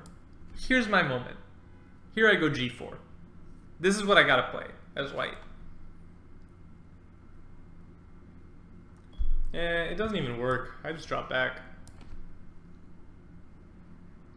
Yeah, I don't know. I think black has a very good position. Let's see what happened. Okay, white played knight e3, which I think does not address the threat. Oh, it does somewhat. I missed this. Good point.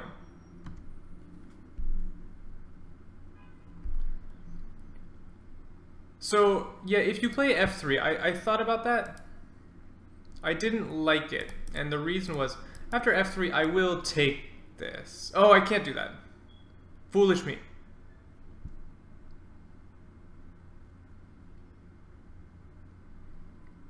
f3 is interesting.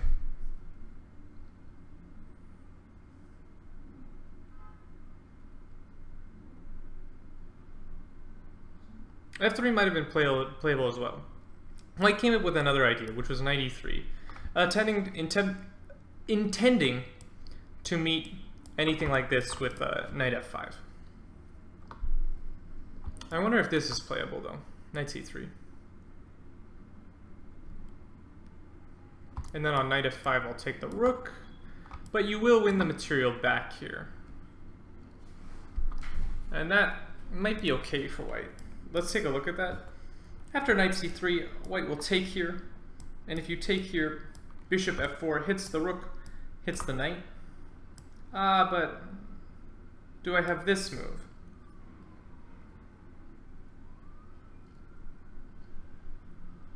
With more incredibly complex complications.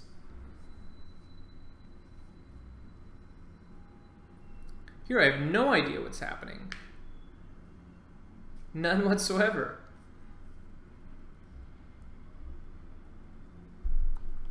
If you take, that's the obvious move. I'll take this.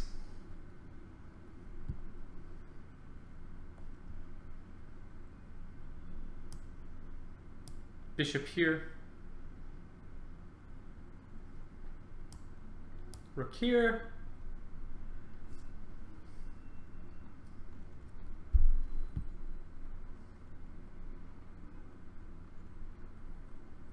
And if you go here, the knight does come out here.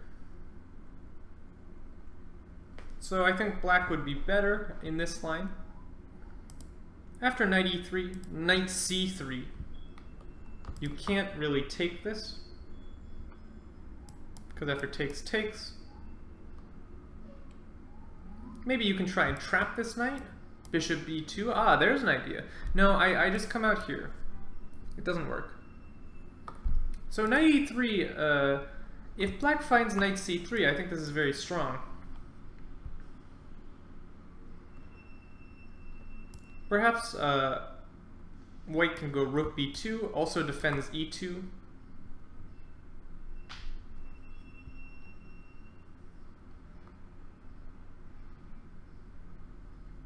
Then I just want to launch more knights in. This is hanging, however. I do need to be quite careful here.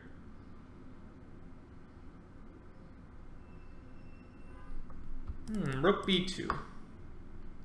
Just sidestepping, defending the other threat. Very reasonable move.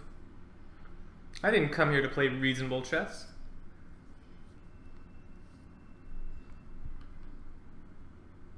Yeah, this looks like something. After knight e3, I can also perhaps just step back and say, okay, I'll renew my threats. But now this bishop has time to move, protect the rook. Say something like, well, no, this square is under fire as well. The bishop can't move. Interesting. So after knight e3, bishop drops back. White's still being asked some of the same questions. This bishop can't move. This rook is going to come under fire. Perhaps best here is, again, this move, rook b2. Guarding this square, this square. Maybe I can even play rook b3, although I like this less because the knight can attack it with tempo. The problem with rook b2 is now this bishop is really dumb. Like, this bishop's not doing anything. Also possible, after bishop h7, white can take. But then you've given up control of the light squares around your king. This feels like a concession from white, giving away that bishop. This could peter out into a draw. I see opposite colored bishops. Both sides are somewhat quick to get to the open files. And this looks like an equal position. So this was also probably playable. After black drops back, it's possible to take this. And I think the likely outcome of this position would be a draw. Let's see if any moves have been played. Oh god, there's been fireworks. Okay, so we followed part of my line. After knight e3, black went knight c3, which looks very attractive. It's a double attack, you hit here. But after rook b2, I couldn't really find a way to make concerted progress for white, or for black, excuse me. And here black just dropped back to e6. Both players are, or sorry, not both players. The white player is coming under some time pressure here. Black has created a threat. It's also very difficult to develop this piece. I'm not exactly sure where this piece is going to go. I really wish this piece had come out to b2 earlier. It would already be developed. I would have a lot less problems. I think here it might be necessary to play rook c2 to try and get this piece into the game somehow. Because after something like rook takes, or rook c2, knight takes a2, I can take here if I want, or I can develop my bishop out to a3, or perhaps b2. Both of those seem logical. I will give this pawn to complete my development. I have some big issues with this bishop that need to be solved. I think rook c2 makes a lot of sense. Just get your pieces out. I always want to get my pieces out, especially when it's move 21. And we are following that line, rook c2, knight a2. I expect to see this bishop step out somewhere, perhaps to a3, perhaps to b2. Both make sense. The knight will likely land here though, disrupting the rook. It is also possible to play this. Takes, takes, takes. However, I feel like black gains a lot of activity. This piece is still at home. That feels quite dangerous. And it was played. I'm a wizard. I'm expecting to see this, but I don't know about this. Black is super active. He has 2 passed pawns. If you chop this passed pawn off, this is still passed. This rook is having a hard time. This bishop's having a hard time. I mean, can I even play a move like this? Just putting pressure. I suppose you go here.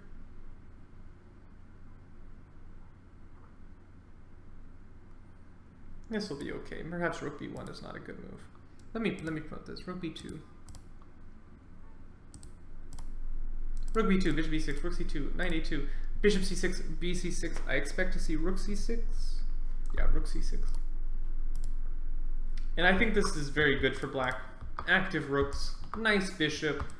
Knight can come to b4 to reroute. Win time as well. I think this position is very good for black. Not winning, but quite pleasant. Let's check in our other game of Revouf and Chenis. Let's see what's going on there.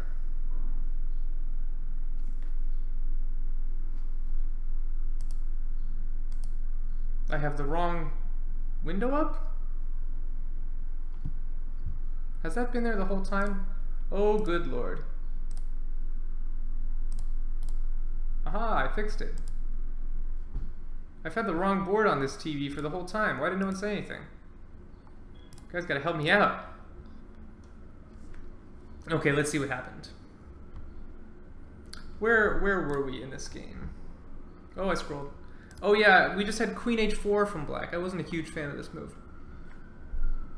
And yeah, white played knight b5, hitting this weakness. I think the queen has to go back. Yeah, the queen dropped back to e7.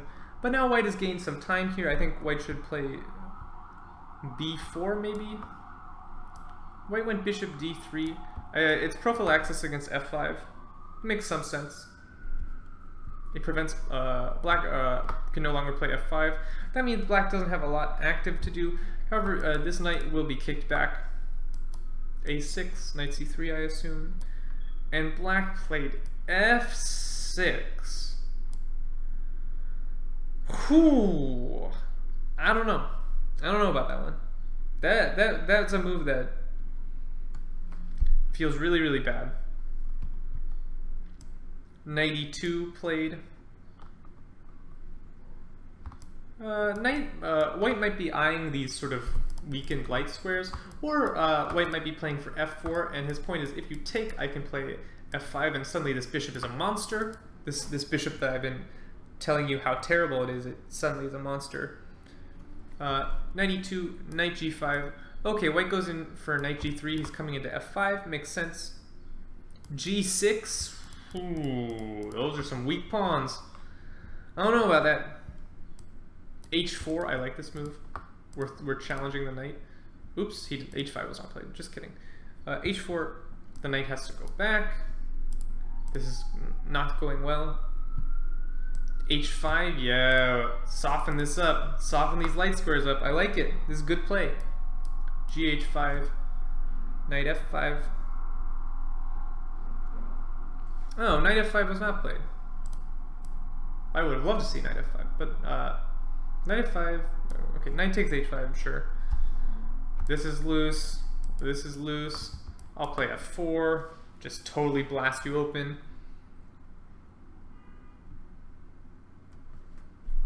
King h7, the knight comes back around, knight g3. Rook g8, knight f5. Queen f8. f3. Rook g5, king f2. King is running. Okay. A lot just happened. Let's roll that back. Knight b5, we hit the pawn. Queen e7 makes sense. Bishop d3. It is prophylaxis. I do sort of like this move. We're stopping black from getting any active play. If we play b4, perhaps black will just go f5. And this would be reasonable. Definitely reasonable for black. If you take here, I'll take with the knight. And this is a strong knight. It's an outpost, can't be removed. So that would certainly be playable for black, which means you wouldn't really want to take there. But then your knight is sort of in the way of your play. Maybe you want to go b5, but you can't. So I like this move, bishop d3. It's prophylaxis. It's a good move. It's a good move. a6, the knight must come back. f6, I can't agree with this move. I think we need to be playing for f5. I think these knights are ridiculous. I think we still haven't solved the problem of this knight, where this knight is going. That's why I really didn't like this move c5 earlier in the game. I think we need to see moves like knight g5. We need to see moves like f5. Like here,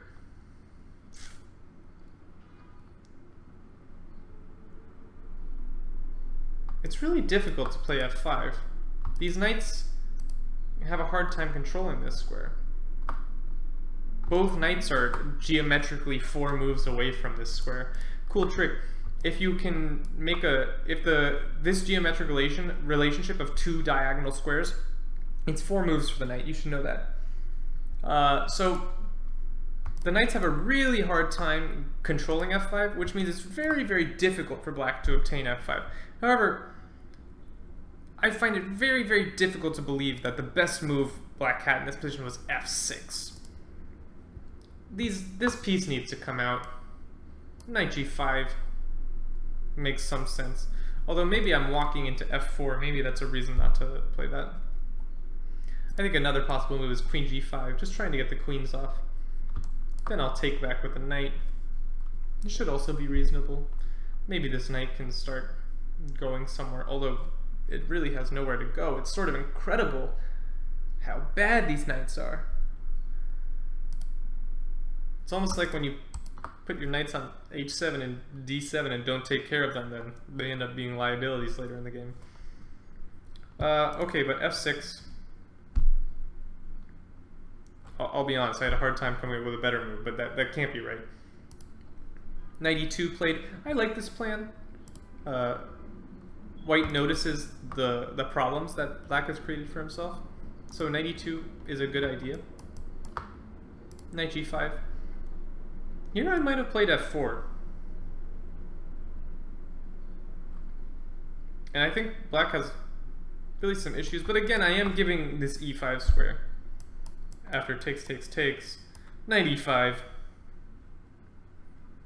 Black might be doing okay. The knight on e5 covers this weakness as well. So, okay. White played reasonably as well. White played knight g3, coming in this way. Totally. I can't condone g6. These pawns are so weak. We gotta find a better way to deal with this.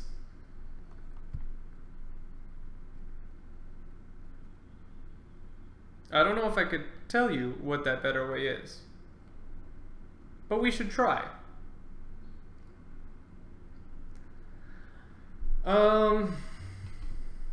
God, I have nothing. Black's position is really bad here. This is really, really bad.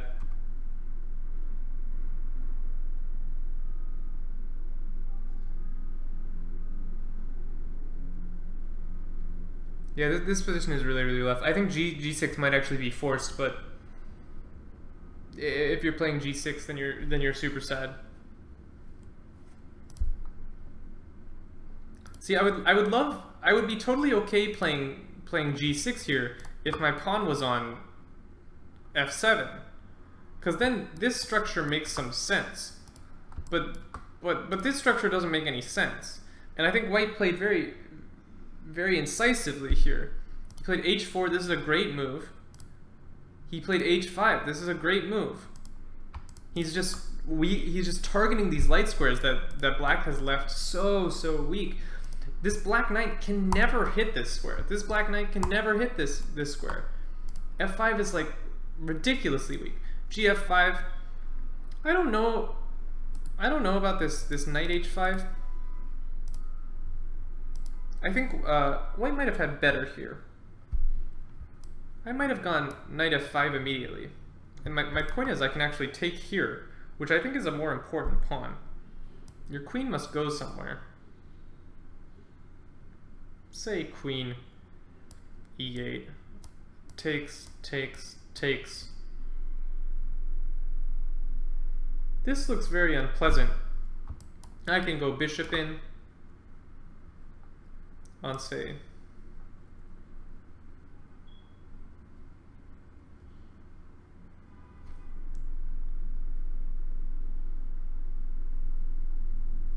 rook f7, bishop e2. You have this move. But I will check. I will not check there. Just kidding. I won't do that. Okay, so it looks like black is maybe in time to defend this. So maybe my idea is not the best. But like, even here, maybe now I just go bishop e2. And I just ask you, like, what are you doing? Knight g5? I can take here. This is really, really bad. Also, just kidding, knight g5 I can take here as well. That might be worse. Yeah, so knight h5, obviously good. This square will be weak forever. But I like just jumping in immediately. It creates massive, massive threats. So, king h7. Here I wonder... Yeah, knight g3 is probably best, just coming back to f5. But now, all of a sudden, black is getting like some play here. We're giving black more play than he deserved. I think the immediate knight f5 pressuring these pawns incredibly quickly was more incisive here. Knight f5. Queen f8. The queen can come to the g file at some point. It also maintains watch of this pawn. That makes a lot of sense. And this move f3, I don't know. White started running his king, I think. I'm skeptical. I'm certainly skeptical. I still want to play f4. Again, I'm giving that square though. That's the continual problem here. Yeah, I feel like white has lost some advantage here. White has definitely lost some advantage. Because now black has active counterplay. f3, rook g5. Good move, solid piece. The queen comes here, the rook comes there. Just kidding. Queen does not go there. That's a lie. Queen goes there. And let's see how this game continued. We've had some more moves. King f2. h5.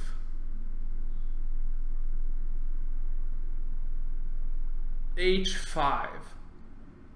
Really?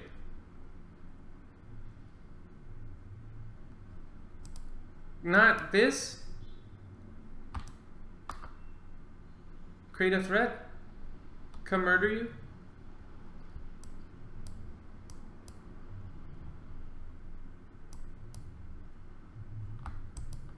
That's a lot of attackers on that pawn. I'll admit that.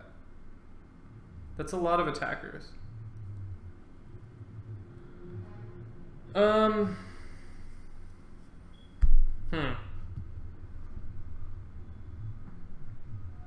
Yeah. Okay. I'll allow h5 in lieu of this variation.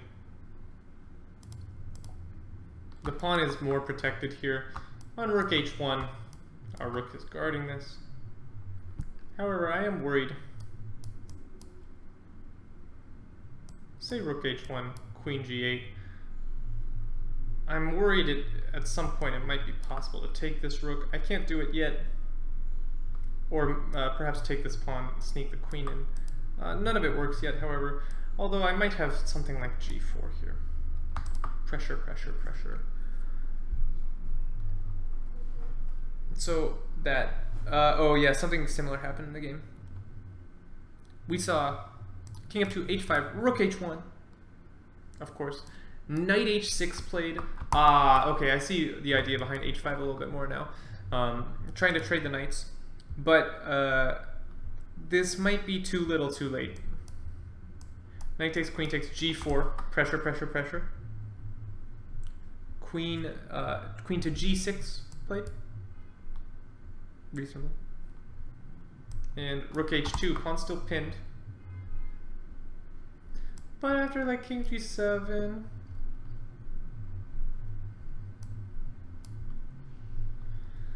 am I winning? I don't know. It's unclear to me if I'm winning. I don't think I can take this. Well, I can take twice. This might be okay. I think black is sort of escaping here. So let's see after knight h6. Do I have something better? Can I win more? Now, I have an idea. Let's just give our queen. See what happens.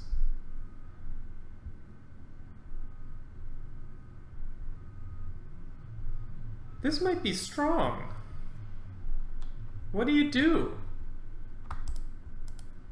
If you don't do anything, I'm going to take this. This might be quite strong. Give the queen away on g5.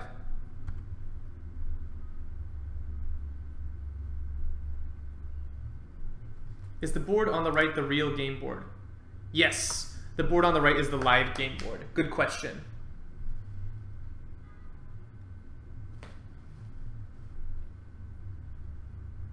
Knight f6 to g8.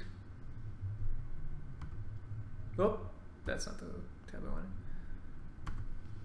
Knight f6 to g8. There's no... Oh, here? I'll take this.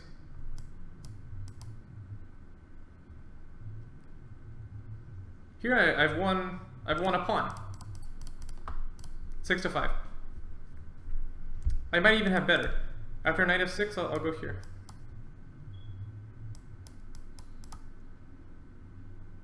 No, this is bad. I can't allow that. But yeah, that wins a pawn. Giving the queen on g5 should force the win of a pawn. You can also try and run, but your position will be terrible. You can take this.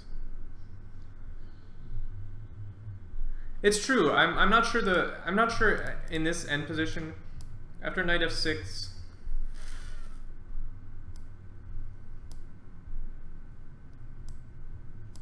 Takes. I'm not convinced this is winning because my bishop is really quite ridiculous. However, I am first to the file.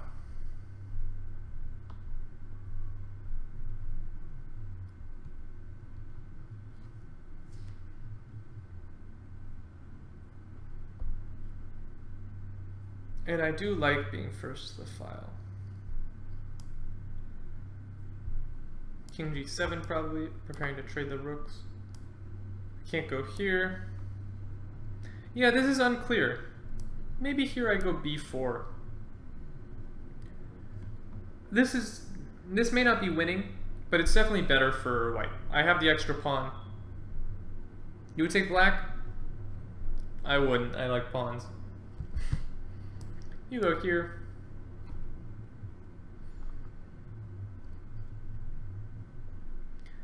And I think I'll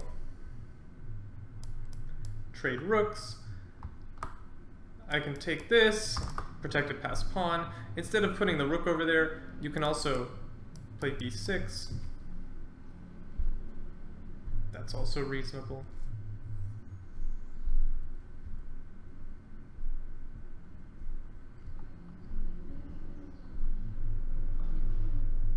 But now I can go like g3, f4 maybe.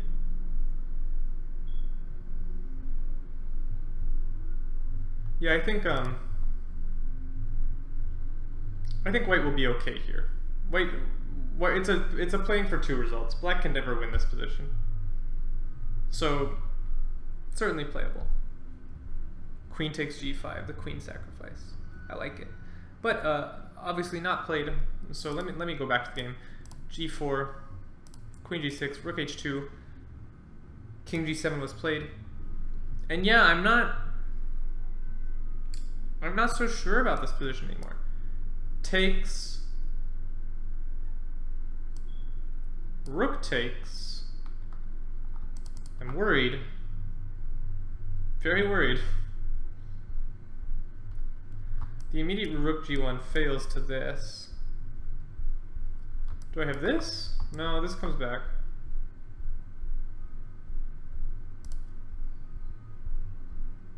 Do I have this?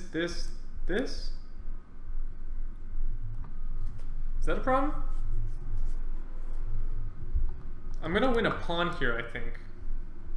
After like takes. My position looks very, very active. So after gh5, rook h5, I think this is interesting. White played here. Takes. Oh, I'm sorry. I'm reading notation wrong incorrectly. My fault. After rook h5, it was black that played rook h5. White played rook g2. I like this. I like this move. This is a good move. This is forced. And after this, I'm going to win a pawn on g5. And white will still be better here. White's position will be quite active. Black's king is ridiculous. So this will be good for white. I don't think it'll be as winning as some of the lines we saw earlier. This will still be good for white. Let's check back in on our other game, see what's going on.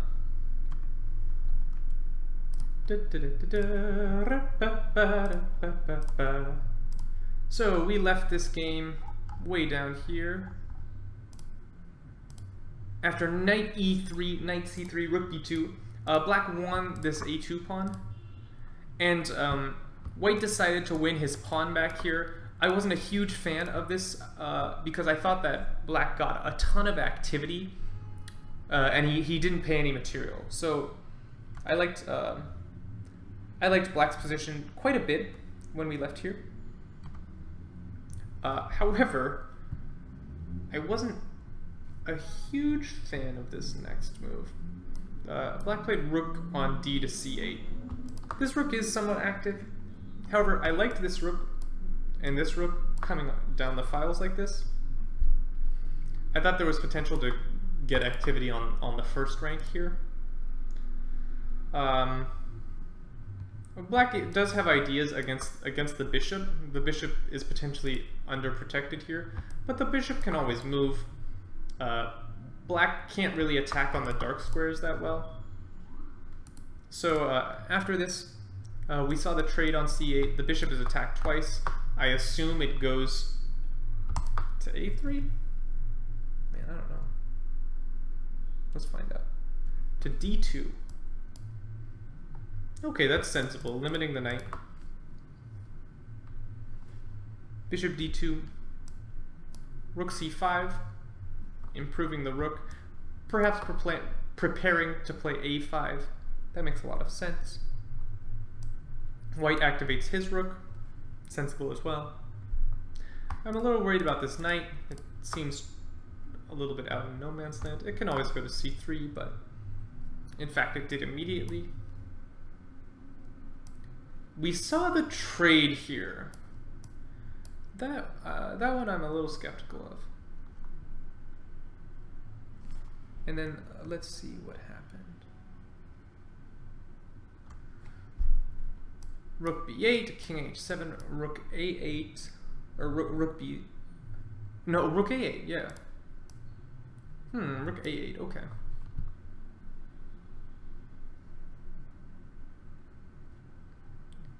Bishop h3. Ruh-roh. That's a lot of ruh-roh. That's a super lot of ruh-roh.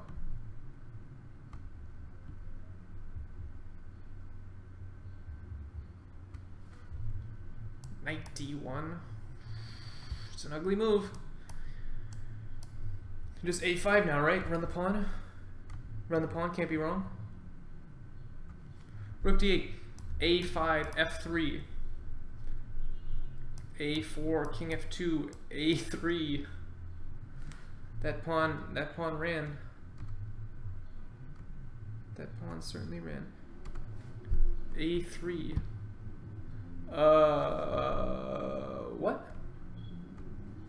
Oh, we gave our knight. Okay, this is lost then.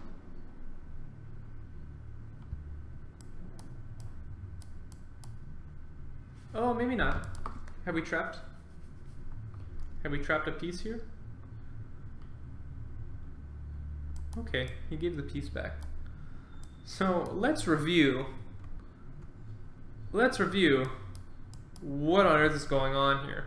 Because we seem to have arrived at what should be a drawn ending.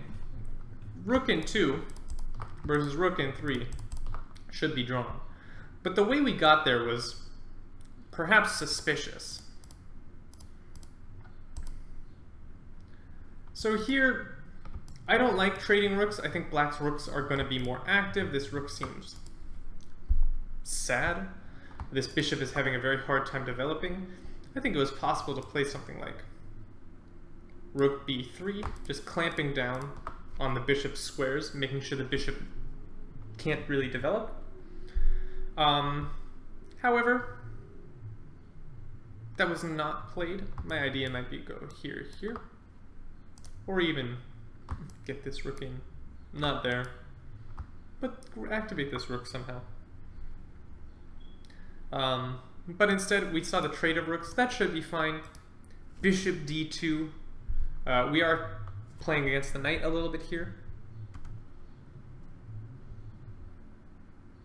1488. Don't know what that means.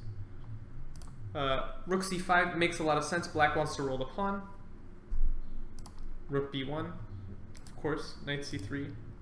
We took it. I wasn't a huge fan of taking this, and the reason is the opposite color bishops usually help drawing chances. However, it is almost a fork here. No, almost a fork. It is a fork. I think it might have been better to play this. After check, I will grab this pawn. And I think this made more sense. Because this is really the most important pawn in the position. If this pawn runs, that's how white loses, because it's an outside pass pawn, and those are always scary in endgames. So I don't like taking this piece. I want to leave these opposite colored bishops on the board to help me draw, and I will try and win this pawn. And if you play a5, then I'll take this because I'm winning this pawn. So taking this, not a fan. We gave the check, and here we played rook a8, which I think is very, very bad in lieu of black's response. I would have liked to see rook b7. Just pressuring here and here, I can come back. Or, instead of all that, avoid all this silliness by just playing h4 and not allowing any of this to occur. If I just play h4, I'll never get totally dominated on the back rank. If the bishop shows up on this diagonal, I do have to worry about the mating pattern here. But at least it stops me from getting totally squashed here. After rook a8, this was very bad. Knight d1 is forced. If you play f3, the knight hangs. Very sad. If you play something else, you get mated. I wanted to play knight g2, you get mated. It is possible to play this move here. This might have been better, actually. And if the pawn runs, we can go rook here. Try and nab that with the knight. This ending will be very hard because the knight is notorious for having a very hard time dealing with rook pawns. However, if the knight can manage to blockade on a dark square and my king gets over there, I should be okay. This ending would be rough. Tough. So knight d1 played rook c1, rook d8 is totally forced. a5, f3, a4, king f2, a3. And perhaps we do have to give the knight. I don't see a good alternative.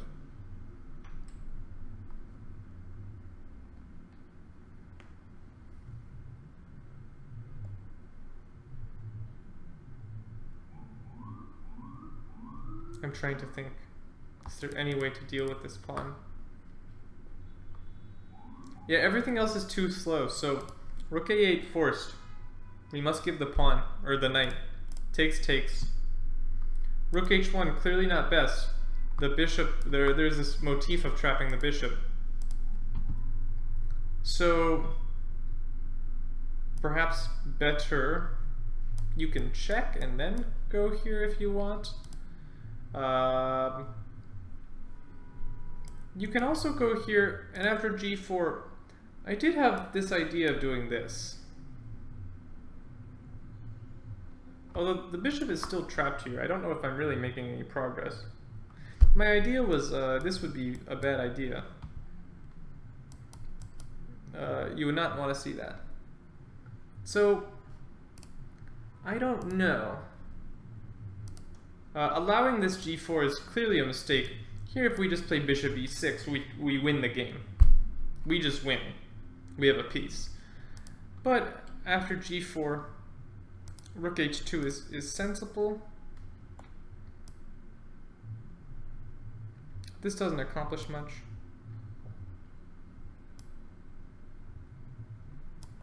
Perhaps we could have taken this first as well and claimed that this ending is maybe a little bit better than the ending that we got, especially because the king cannot step up anywhere. The king must go back. So yeah, actually that would have been much better here. After rook h2, or sorry, after g4, we should take this. When you take back, now I take here, and this is much better. The king cannot step up. The king must go to, say, f1.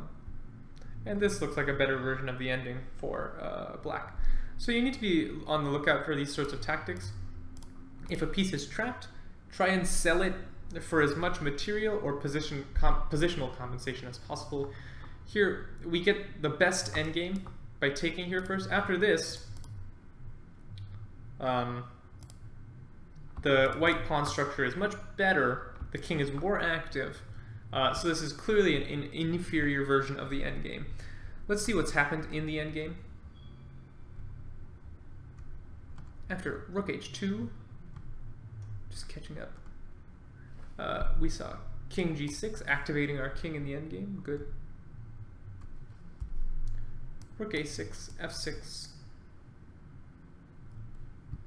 rook a5, rook e5. This is a good move, trying to control this rank. This is clearly an important rank. White cannot accept the rook trade. He did not. Good. And h5 played.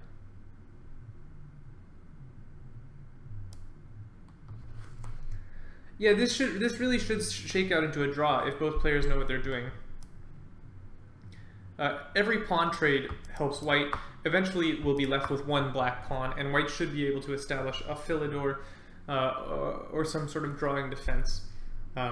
So it just takes, rook takes, should be drawn. white is doing a good job tying the king back.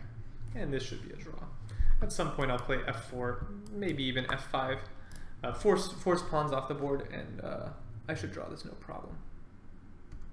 After h5, we saw a mysterious move. After h5, king g3 was played. Not what I was expecting.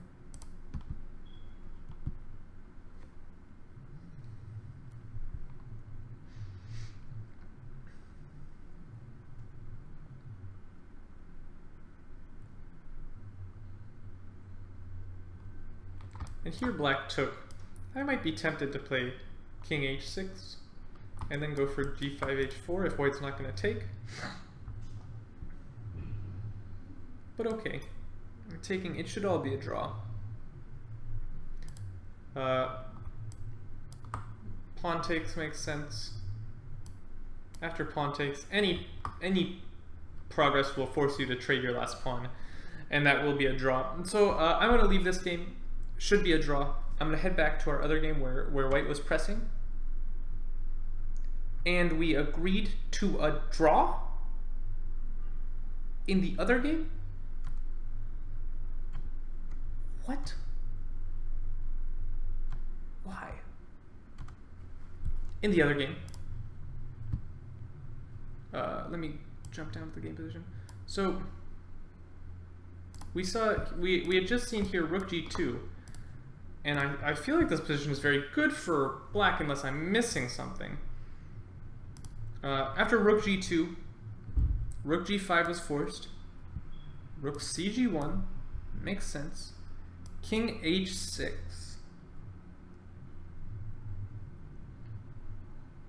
King h6. It's not a move that was on my radar. I really struggle to believe there's nothing here. Here we repeated, and this was a draw. But I don't believe this. Well, what happens if I take? You're forced to take with the pawn. Can't I go after this? Can't I claim that's a weakness? Can't I also reroute my bishop and suddenly play for something? I don't believe this. I don't believe this one bit. Say I play bishop f1 here.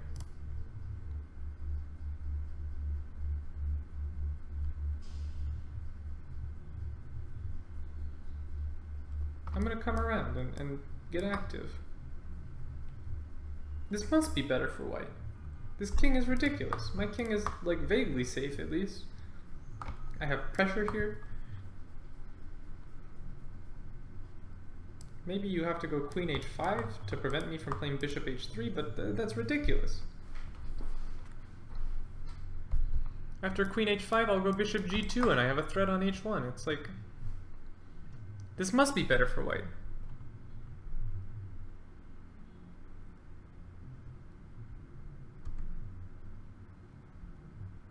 Yeah, I have a hard time believing that one.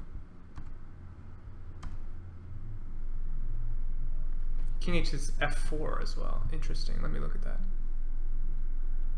that. King h6, f4. Ooh. Trying to go after him like that. This does come with check.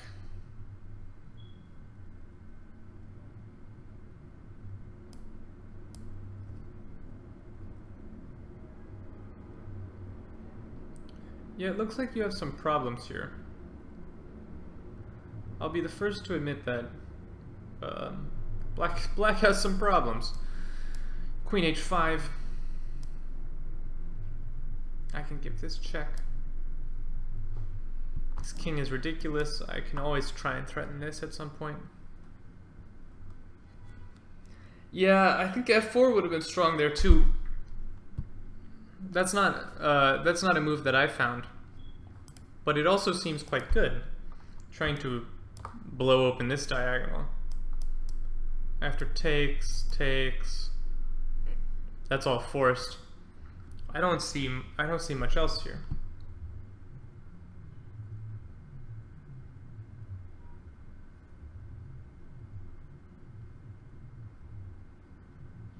Queen h5, bishop h3? I don't think that's how bishops work.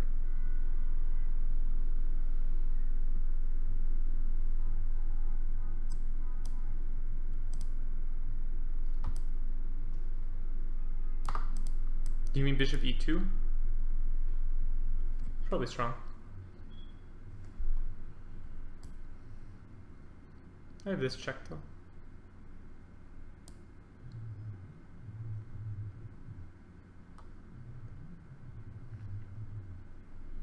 No, but I mean, this position is clearly winning.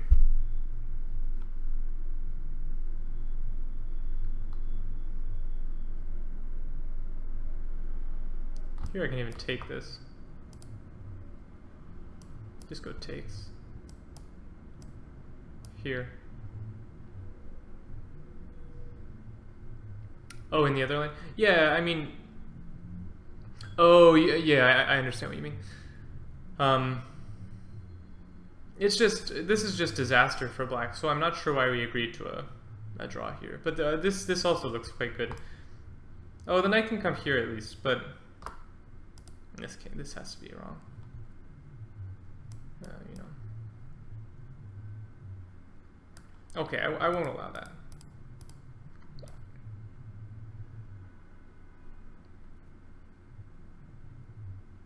Just here, I'll threaten that. And it's all gone wrong. So I'm not sure why we agreed to a draw here. Clearly the white player didn't see these ideas, but I don't know, these ideas are fairly forcing. We're not coming up with anything crazy here. The two moves we came up with were f4, which is a threat, and just trying to make sense of this bishop here. I mean, this position must be better for white. His king is safer. This position is all about king safety. So, sort of a disappointing result to this game. I think white should have played on. But if he didn't see anything, he didn't see anything. Let me take a look at the times we had here. The white player was much lower on time, but he still had 6 minutes. So, I don't know. A miss. Let's come back to our last endgame, finish off this endgame. Gotta switch my screen over. So here, after takes, we saw king takes, should be fine either way. King h6, that makes sense. The king has been tied to the g7 pawn. Here I would play f4, f5.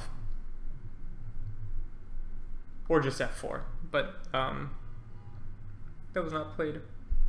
After king h6, we saw rook a6, pinning. Rook e7. Rook a5. Not sure about that. I might have stayed here, just parked along the 6, make it very difficult to push the g pawn or the f pawn. G6. Rook a6, f5 check. King f4. King h5. I don't like what's happening here for white. White is not doing a good job of trading off this pawn. Again, here, white can just wait. It's very difficult for black to push any pawns. This one's pinned, this one's hanging. So I would wait on the 6 here. But okay, if you step off, here, we want to trade this pawn. This should be f4. This move should be f4. And if you play f5, okay, you're never, if you ever want to push, then you're going to trade pawns. You're allowing these black pawns to come forward. Again, I don't like this move. This should be king g3. I want to play f4. And now after king h5, this king is misplaced. And white only has 2 minutes left. It seems like he doesn't quite understand the drawing ideas in this ending. Here I want to see king g3.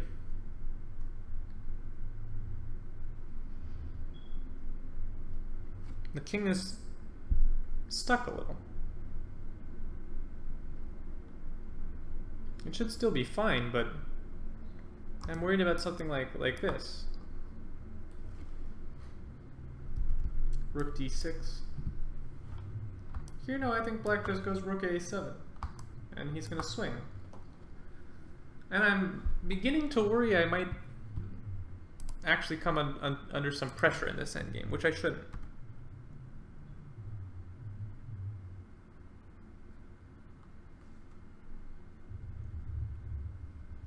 It's possible white only meant to repeat once, but I mean he repeated twice, so that's a big mistake. If you only mean to repeat once, you should only repeat once. That's a big mistake if you repeat the wrong number of times. Oh yeah, rook a1 would have been, or sorry, rook a1 would have made a lot of sense there, because there are mating ideas along the h file. I wanted to just play back and trade my pawns, but that also makes sense. Just go here, threaten, which means king h6 is somewhat forced.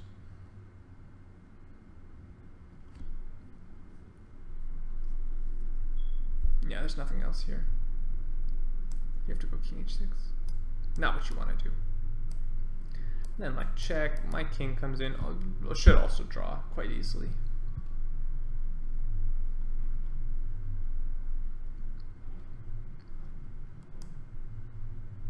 Something like this. Although maybe not this.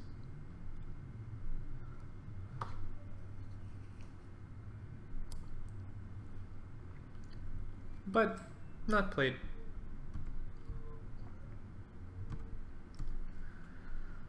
Oh, I don't like this rook ending whatsoever. Rook f7.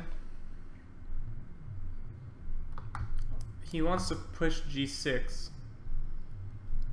But you're never gonna get that.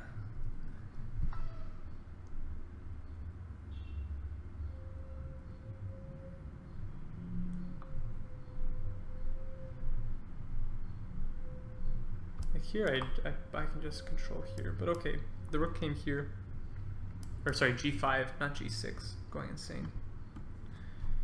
King g3, f4 check.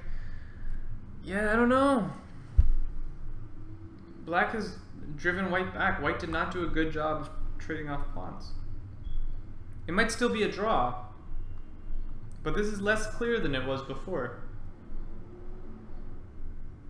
Much less clear. White really needs to establish the rook on the third, but even then, black can come in and sneak the rook in on the third.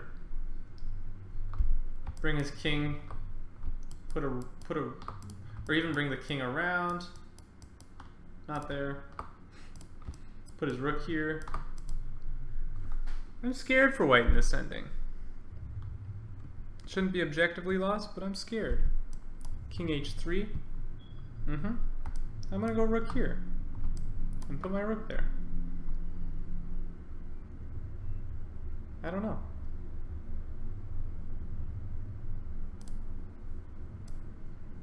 Rook here, rook here, and then I'll bring my king around. Unclear. I suppose whenever my king moves, this king can step in, which is a bonus. But so say here, here, here. How's that king and pawn? How is that king and pawn? Yeah, rook e7 played.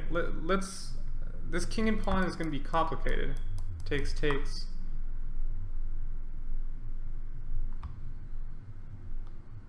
King here.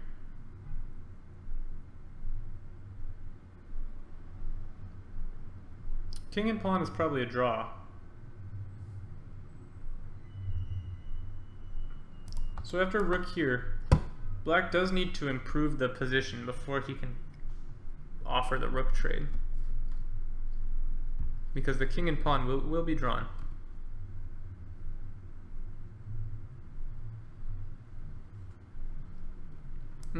Playing active chess. Why would you do that?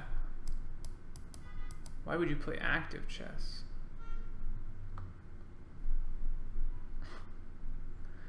Here,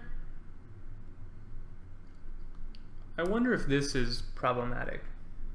Can anyone join this league? Absolutely. Go to www.lightchess4545.com. It might be .org. I don't remember.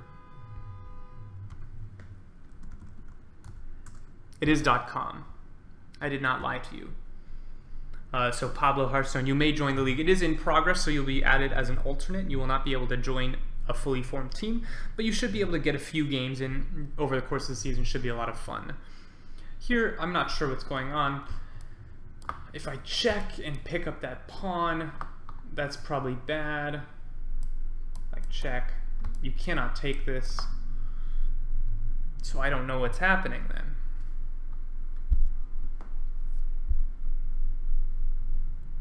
I have no idea what's happening, as a matter of fact. My rook will come in from behind. It'll certainly be interesting.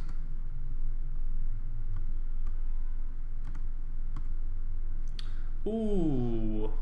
And I very much do not like White's move here. After rook e7, I think you either go rook d3 or you go rook d8. You don't go rook d5.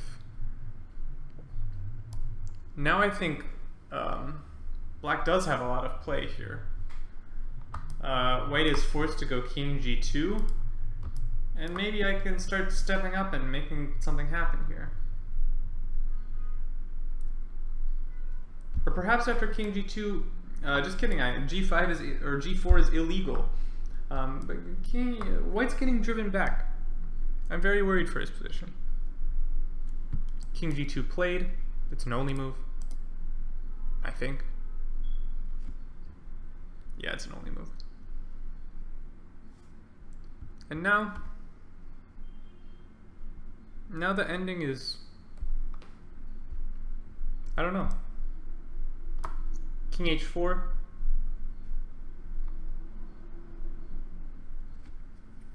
This pawn, oops. After king h4, this pawn is quite far advanced, so when g4 breaks, it will be dangerous.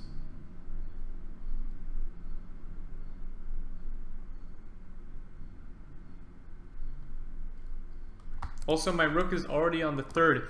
It prevents a Philidor defense.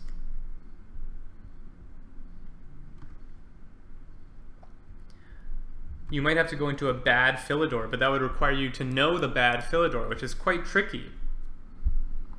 Knowing the bad Philidor defense is not something that a player rated 1600 may know. Also, Gilbert only has 1 minute to figure this all out. This is quite complex. Here I would go rook d8 looking for the check. Going fishing for the check.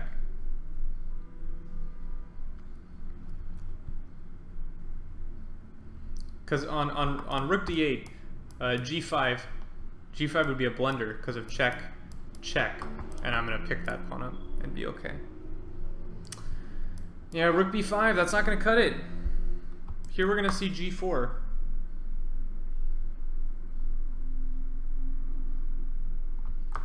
And g4 takes, I don't know if I take back. I might leave that pawn to try and get a shield for my king. That's oftentimes an idea in these endings, using the opponent's pawns as shields.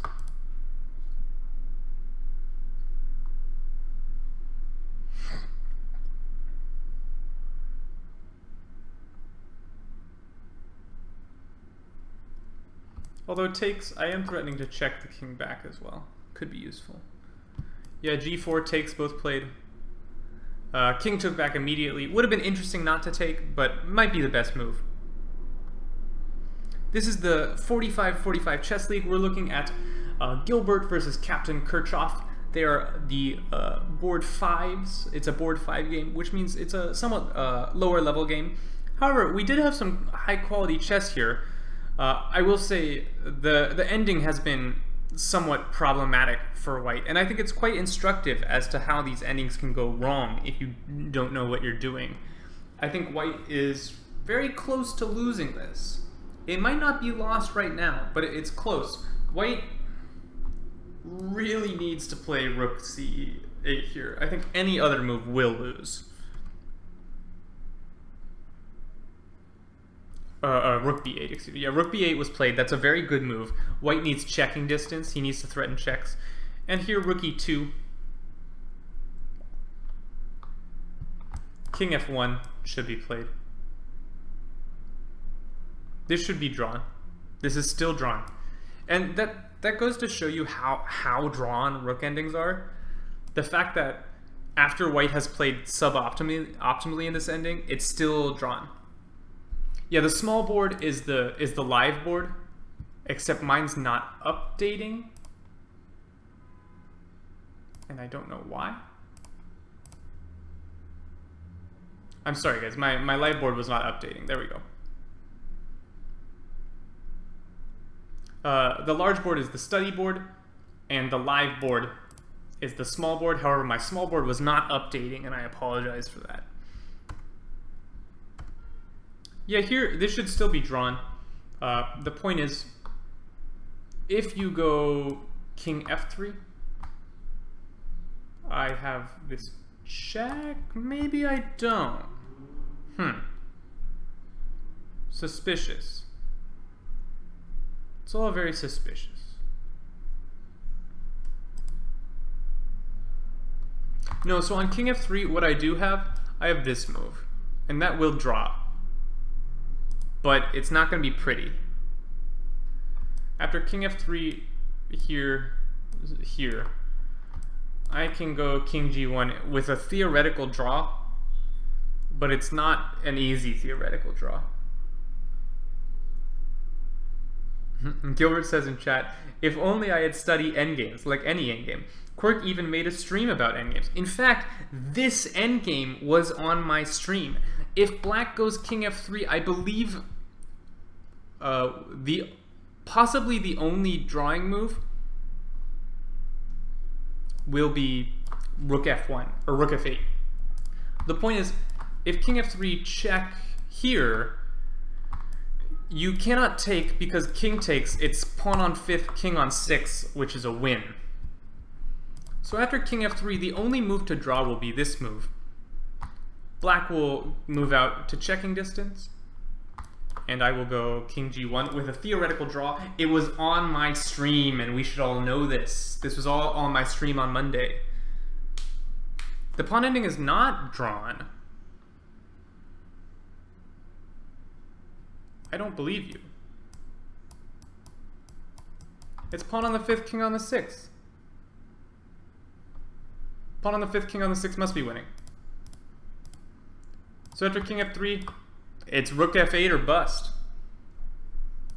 I think.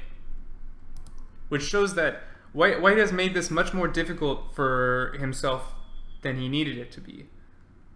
Oh, and we have a move from black. We have rook e3. Now this one is also interesting. Black understands something about endgames here. Black understands that he doesn't want to allow white to establish a rook on the 3rd. However, he still could have done that via king f3, and it would have been, I think, more difficult for white. After rook e3, I'm not allowed to have my rook on the 3rd. Here, I probably need to go rook f8 anyway. I think that might be the only drawing move again. When the enemy rook gets to the 3rd, you have to get your rook behind their pawn. That's the way to draw.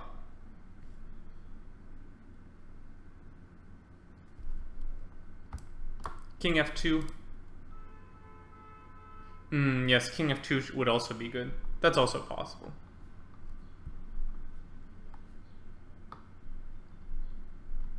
Should be a draw.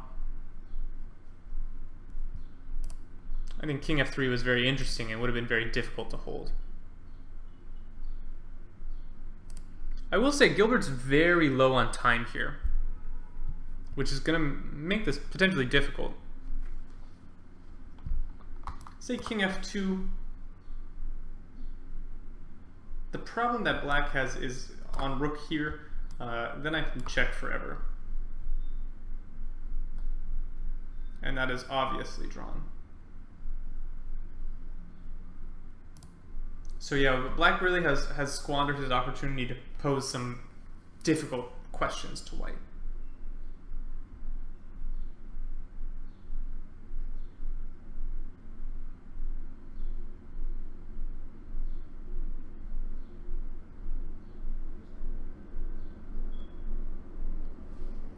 Let's see, do we have any more moves? Uh-oh. Uh-oh, uh-oh, uh-oh. Rook b1. This is very, very bad. This is what's known as passive defense. The rook on the first rank. And this only works against G and H pawns. I'm all of a sudden very, very scared for white.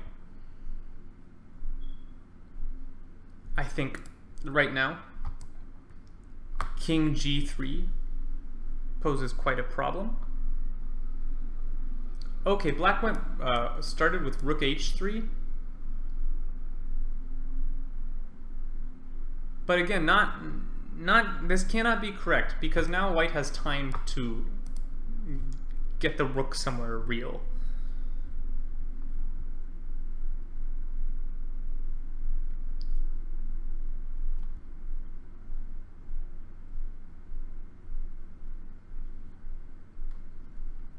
So, oh boy. White played King G2 here. I want to briefly talk about this position because after Rook B1, I know theoretically this is lost, and I think I have a feeling the winning plan either will start with F3 or King G3. If we go King G3, if the rook tries to get active, now I go King F3. And I'm not so sure about this. Well, this does allow me to establish the bad Philidor. So I think Rook B1 may not be losing, and it's because of the poor position of black's rook. Black does not have checking distance, which means that this move may or may not be losing. However, after Rook H3, white tried King G2, and black responded with F3 check. And this is getting very, very tactical. I think here, check here. I'm not sure what's going on there. It may be winning. And if you go here, just King G3. So let's put that on King G1. This must be a disaster. I can go here. I can check there. The rook cannot get active because of F2 check. And this is lost. So white correctly here played King F2. Rook H2, this is forced. Otherwise you get skewered. But now the king is out from in front of the pawn. It's possible to lose this. It's very possible to lose this.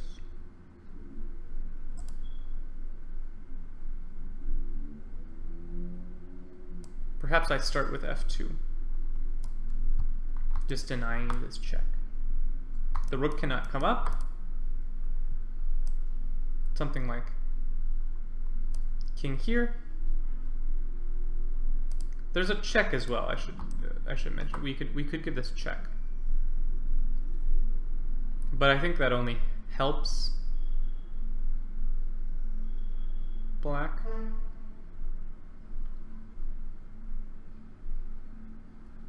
Oh, this is all sort of null and void because black found a nice move here, Rook E2 check.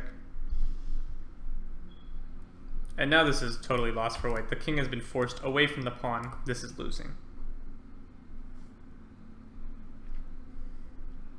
So white has lost this ending.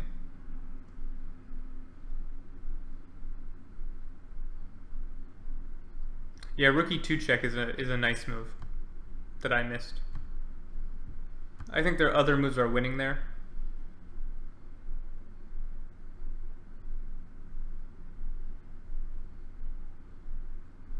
Interesting ending. Very interesting ending. I think the real demise of white here was rook b1. You cannot, well, okay. You cannot go passive with this rook. That is a sure way to lose. If you go passive, you will lose. The correct move here must be rook f8. Opponent rook on the third, you grab the pawn by the butt. That's what I like to call it. You grab the pawn by the butt. Here, this is just disaster. Oh no, that wasn't like here. This one, king e2, rook e2, king d3, king g3. White finally activates the rook. It's what I've been asking for years. But now we have a Lucina. There's going to be a Lucina on the board.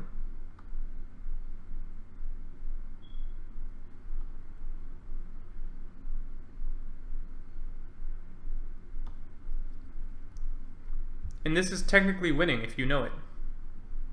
If you know how to win a Lucina, it's a technically won ending.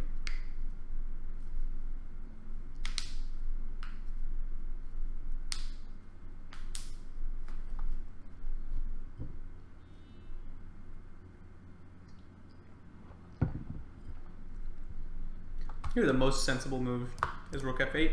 It was played. Good move. Now black should play rook e7, then just go king g2, king f8, f2, and wins. That is the winning plan.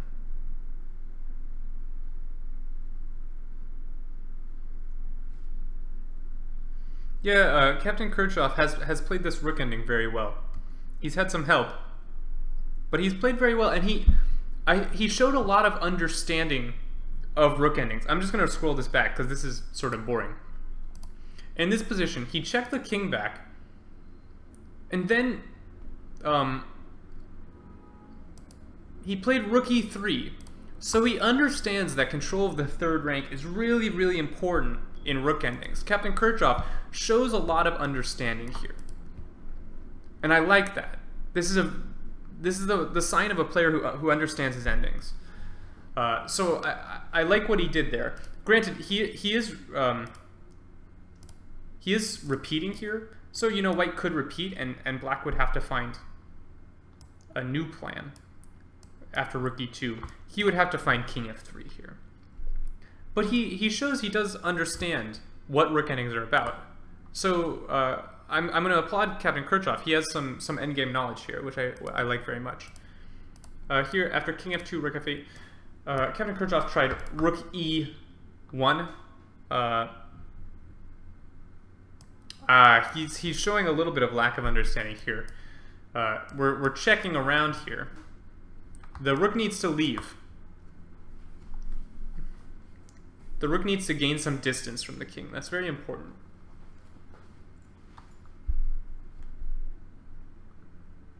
Ooh, don't like this move whatsoever. Rook a3. We want to leave the king cut. It's very important when the enemy king is cut off from the pawn. That's very good for the attacking side. So this rook needs to remain cutting off the king. However, in this position, I don't think it's the most egregious sin. The white king cannot really find its way in. But I would have considered this move as white. Rook e8, trying to take control of the file where the cut is happening. Here, rook f7, king g1. I don't know. Can I go king e1 here? No, there will be rook a1. So check. And this is the right idea. You put the king on f8 so that f2 can be played.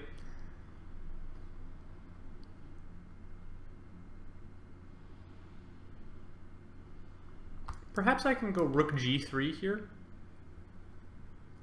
Okay, we tried rook b7. This will be lost. Oh, I don't like that move. Black gave the check, while plausible, F2 will be coming here, I assume.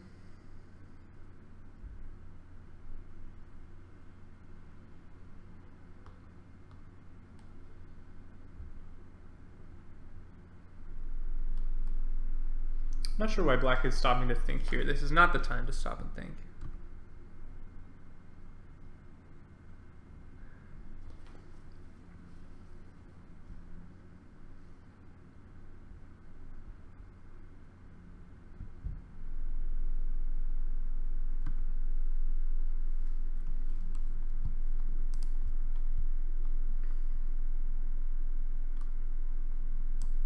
So I guess the issue is after F2, no, you will be okay, because the king shields you from the checks.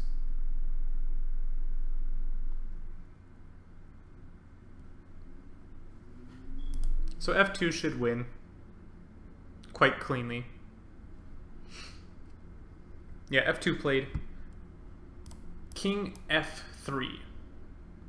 Oh, that's interesting. However, I think I can check.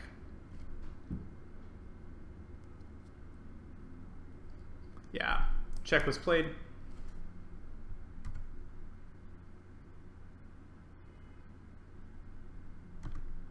Let's see the conversion. King F4 accurate. I want to maintain these checks. It's very important.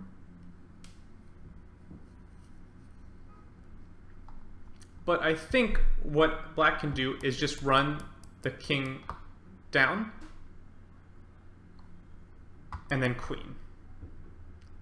And I don't see a way to stop that plan.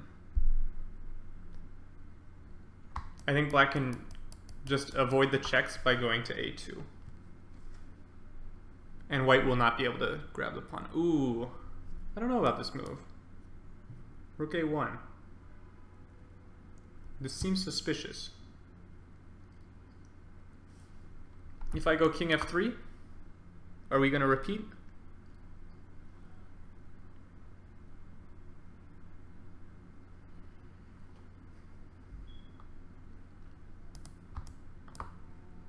King F3, I think Rook A3 check is forced, and he's going to have to find this maneuver with the king.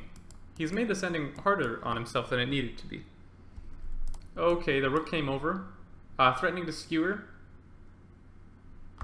And if the king steps out, we're going to check forever.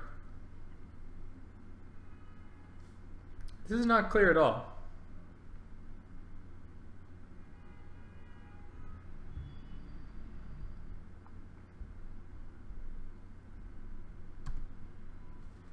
We're getting checked forever, no? Oh, I see what black's idea is. He's actually put his rook here, so he's gonna, he's running to the rook. He's just gonna run all the way to the rook.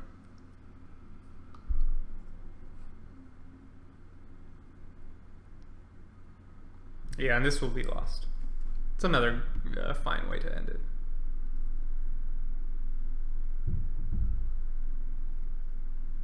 Yeah, this is over.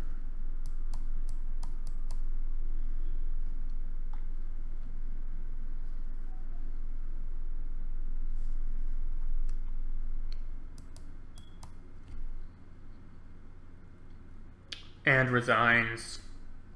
Good game. Nice technique from Captain Kirchhoff. The Lucina wasn't perfect from this position. I didn't like exactly how he handled this Lucina, but it was good enough, and I can't argue with good enough. He also played quite well, posing problems to white. White didn't trade pawns when he was down pawns. White didn't set up a bad Philidor gone bad. He didn't set up a bad Philidor, which would have drawn, and he let his king get pushed out, allow black to establish the Lucina, and it was winning. Well done to Captain Kirchhoff. Well played. A good game from both of them, but I like that endgame. I like that endgame very, very much.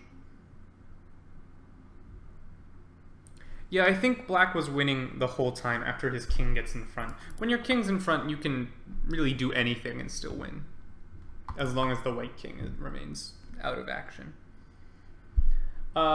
Anyway, 2 great games. I'm going to sign off for the day as I have other things to do in my life. But thank you all for watching. I hope you enjoyed our bottom boards. We had a cool game that we weren't planning on seeing that ended up drawn.